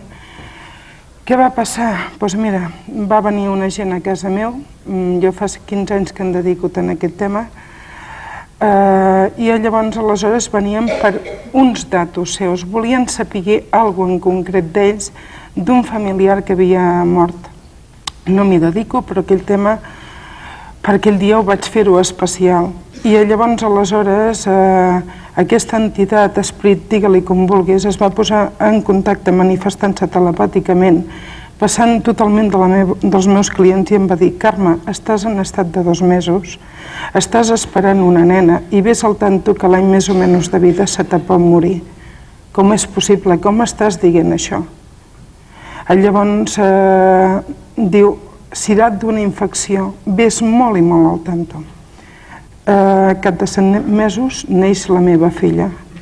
En aquest moment té 10 anys, i aquell moment com vaig veure una nena al món, és dir, em va venir a sobre, vaig dir: Déu meu, en una infància terrible com he tingut, com és possible que ara em pugui passar tot això? Als 7 mesos, quan ella tenia, evidentment no caminava ni parlava, va caure en una sèpsia, és a dir, una infecció generalitzada, sang, orina, excrements, vull dir, tota ella era com una boleta d'infecció. gràcies al pediatre de Figueres i en aquells momentets aquella veuet interior que me deia corre, corre, corre, que ha arribat el moment. I el pediatre es va portar molt humà de cares cap a mi, em va dir peu a baix cap a l'Hospital de Girona, no t'entretinguis per res, la teva filla va en coma i se t'està morint. Se n'en nova, la nena. Exactament. Després parlaves amb el metge, és a dir, l'endemà anaves i li deies doctor, com està la meva filla? Oh, depèn de les ganes de viure que tingui la teva filla. El segon dia igual, el tercer dia igual, i el quart dia recordo que sortia de Llers, que és la població on Vic, i m'anava cap a Girona i deia Déu, a mi no em pots fer aquesta guarrada, a mi no em pots, després de la infància que jo he tingut, que no he tingut carinyo, només m'has donat dues coses bones, el meu marit i la meva filla. No te se pot ocorrir treure-me-la ara, faré, t'ho juro, el que tu vulguis. Si m'haig de dedicar a guiar gent, guiaré gent, guiar psicològicament, per dir-ho així, però el que no pots fer és ara arrebatar-la. Això era a les 4 de la tarda. A les 7 de la tarda se m'acostava el doctor i em deia no sé com, però la seva filla està fora de perill. Com? Ell no ho sabia? No sé com. Però i vostè, Carme? Aquell momentet, encara que pensin que qui estem tocant aquest món estem en contacte amb el diable, crec realment que hi ha Déu. A vegades suposo, Carme, que voldria no haver vist segons quina cosa. Evidentment. Vostè va pronosticar uns accidents Molt a Vidreres. Com va anar això? Doncs mira, de cares aquesta mossa va venir a la consulta a tirar les cartes i en aquell momentet estava veient un accident molt greu que passaria dintre d'aquella família que perteneixia als seus germans. Va venir també en una de les mosses que va morir en aquest accident i èticament li vaig dir en aquest noi que vas no t'hi casaràs perquè hi ha un accident i després a partir d'aquí hi ha un trencament. No pujava destí, no hi havia res més, era tot carta inútil, aquí hi havia tot darrere d'aquesta expressió. Llavors, a cap d'un temps, jo recordo, estic en una agència d'assegurances als matins a poquetes hores, no? El que me pot donar del dia. I vaig anar al costat a fer un cafè llet. I tinc una mala costum, agafo el diari i el vaig començar per darrere. En aquestes que surt fotografiada una foto d'un cotxe empotrat en un camió. I faig, Déu, això ho has vist, ho has dit. I penso, tu estàs sonada, tia.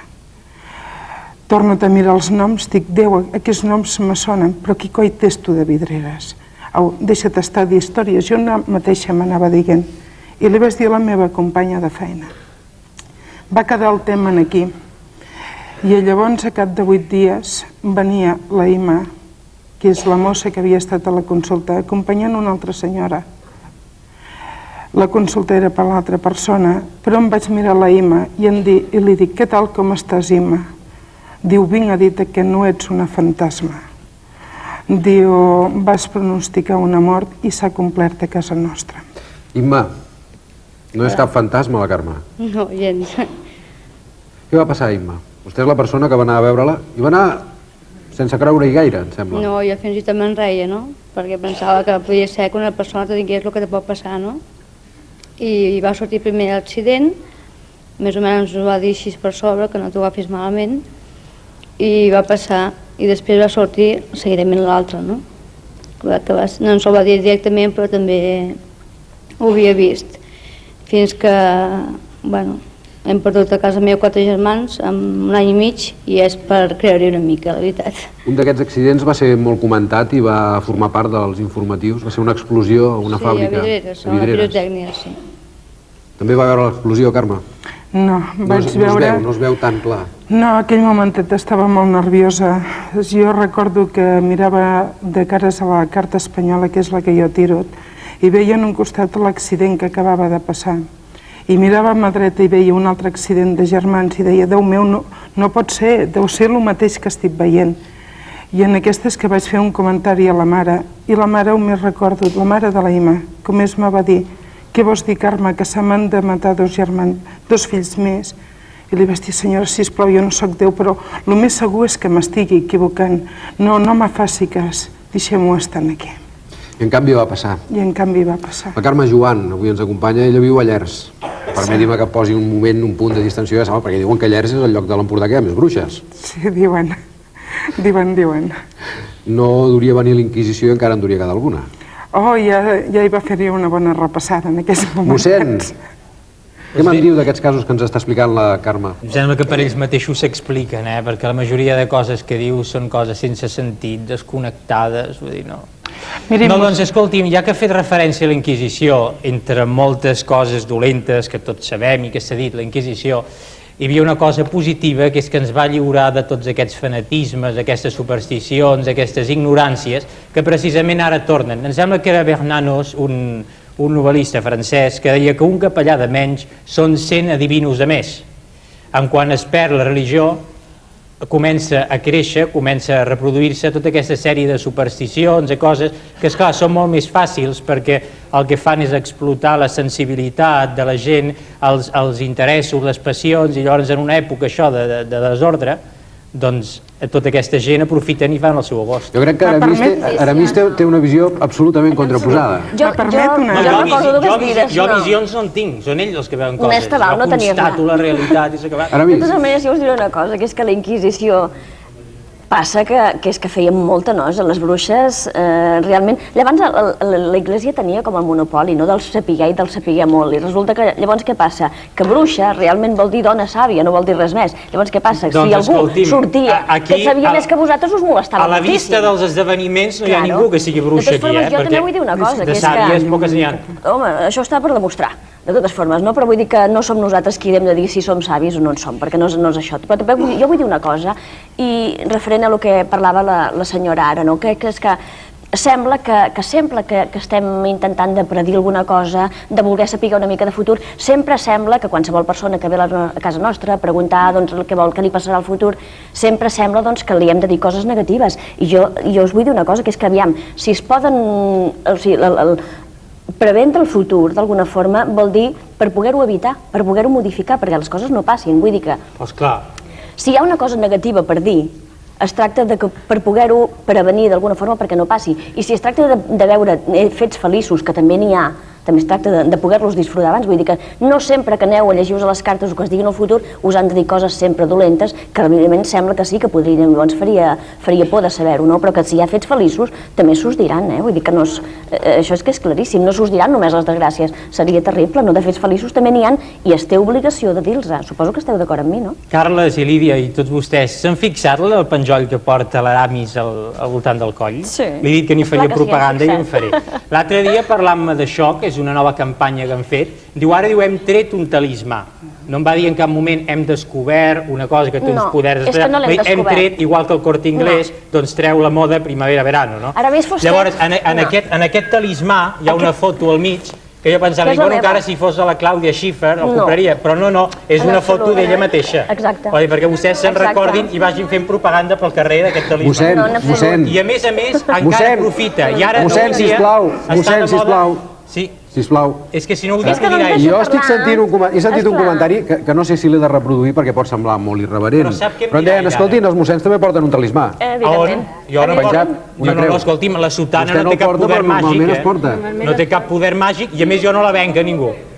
I a més, encara aprofitant-se, ara està de moda, tots sabem, tristament de moda, la malaltia de la sida, doncs encara aprofita per dir que això serà beneficis per la sida, o sigui que encara, a més, aprofitar d'aquesta malaltia per fer més de negoci. No, de negoci res. Sí que vull dir-vos que aquest talismàn que jo porto està fet per tots vosaltres, que l'Aramis Fuster s'hi ha passat anys i anys de la seva vida per crear-lo, per fer-lo, perquè us millori. No importa el que costa, el tindrà el que el necessiti, però vull dir que està fet per vosaltres, per la vostra salut, per la vostra salut, pels diners, per la feina i per l'amor, sobretot, i que sapigueu que us pot ajudar. Ells, els capellans, a la Iglésia, per dir-ho d'alguna forma, també en porten un de talismant. Però d'alguna forma, no. Deixem el tema del talismà, d'alguna manera... Si em permeten, perquè hem de marxar ja, anem molt malament de temps. Però de totes formes jo sí que vull dir que el talismàn que hem de portar tots a dintre, penso jo que no l'hem de portar penjat, hem de portar sobretot la bondat i hem de portar Jesucrist a dintre. I sobretot sí que us vull dir que qualsevol cosa que necessiteu, veniu a buscar-me que allà estic. Però sempre a 70 pessetes al minut. Sobretot el que jo us vull dir que res de tota manera, excepte les 70 pessetes... En absolut.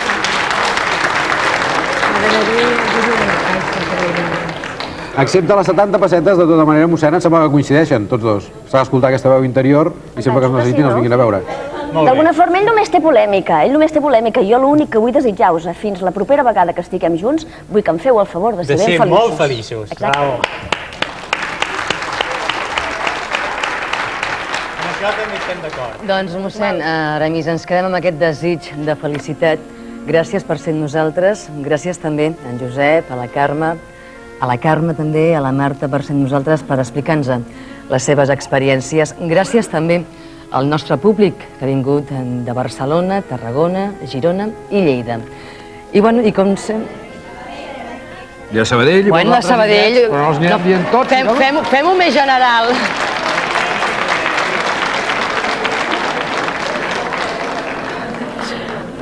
Donem les gràcies també, Lídia, si et sembla. Hi ha hagut una mica de polèmica, tothom voldria dir el nom del seu poble, però evidentment ho hem agrupat d'aquesta manera. Del que es tracta és que des de qualsevol indret de Catalunya podeu venir aquí a participar en el nostre programa. Us esperem cada diumenge perquè tenim una cita. Avui recordem que també hem tingut la presència d'Antonio Gala. I de què parlarem? Hi serem diumenge vinent o no? Sí. O hi ha un sopar? No, aviam, la setmana que ve és molt especial, és Nadal, i parlarem, no sabem, tristeses, alegries... Tantes coses per moltes coses per Nadal. Vostès hi creuen en Papà Noel, en els miracles de Nadal? Mirem. Parlarem diumenge. Fins diumenge. Gràcies, bona nit.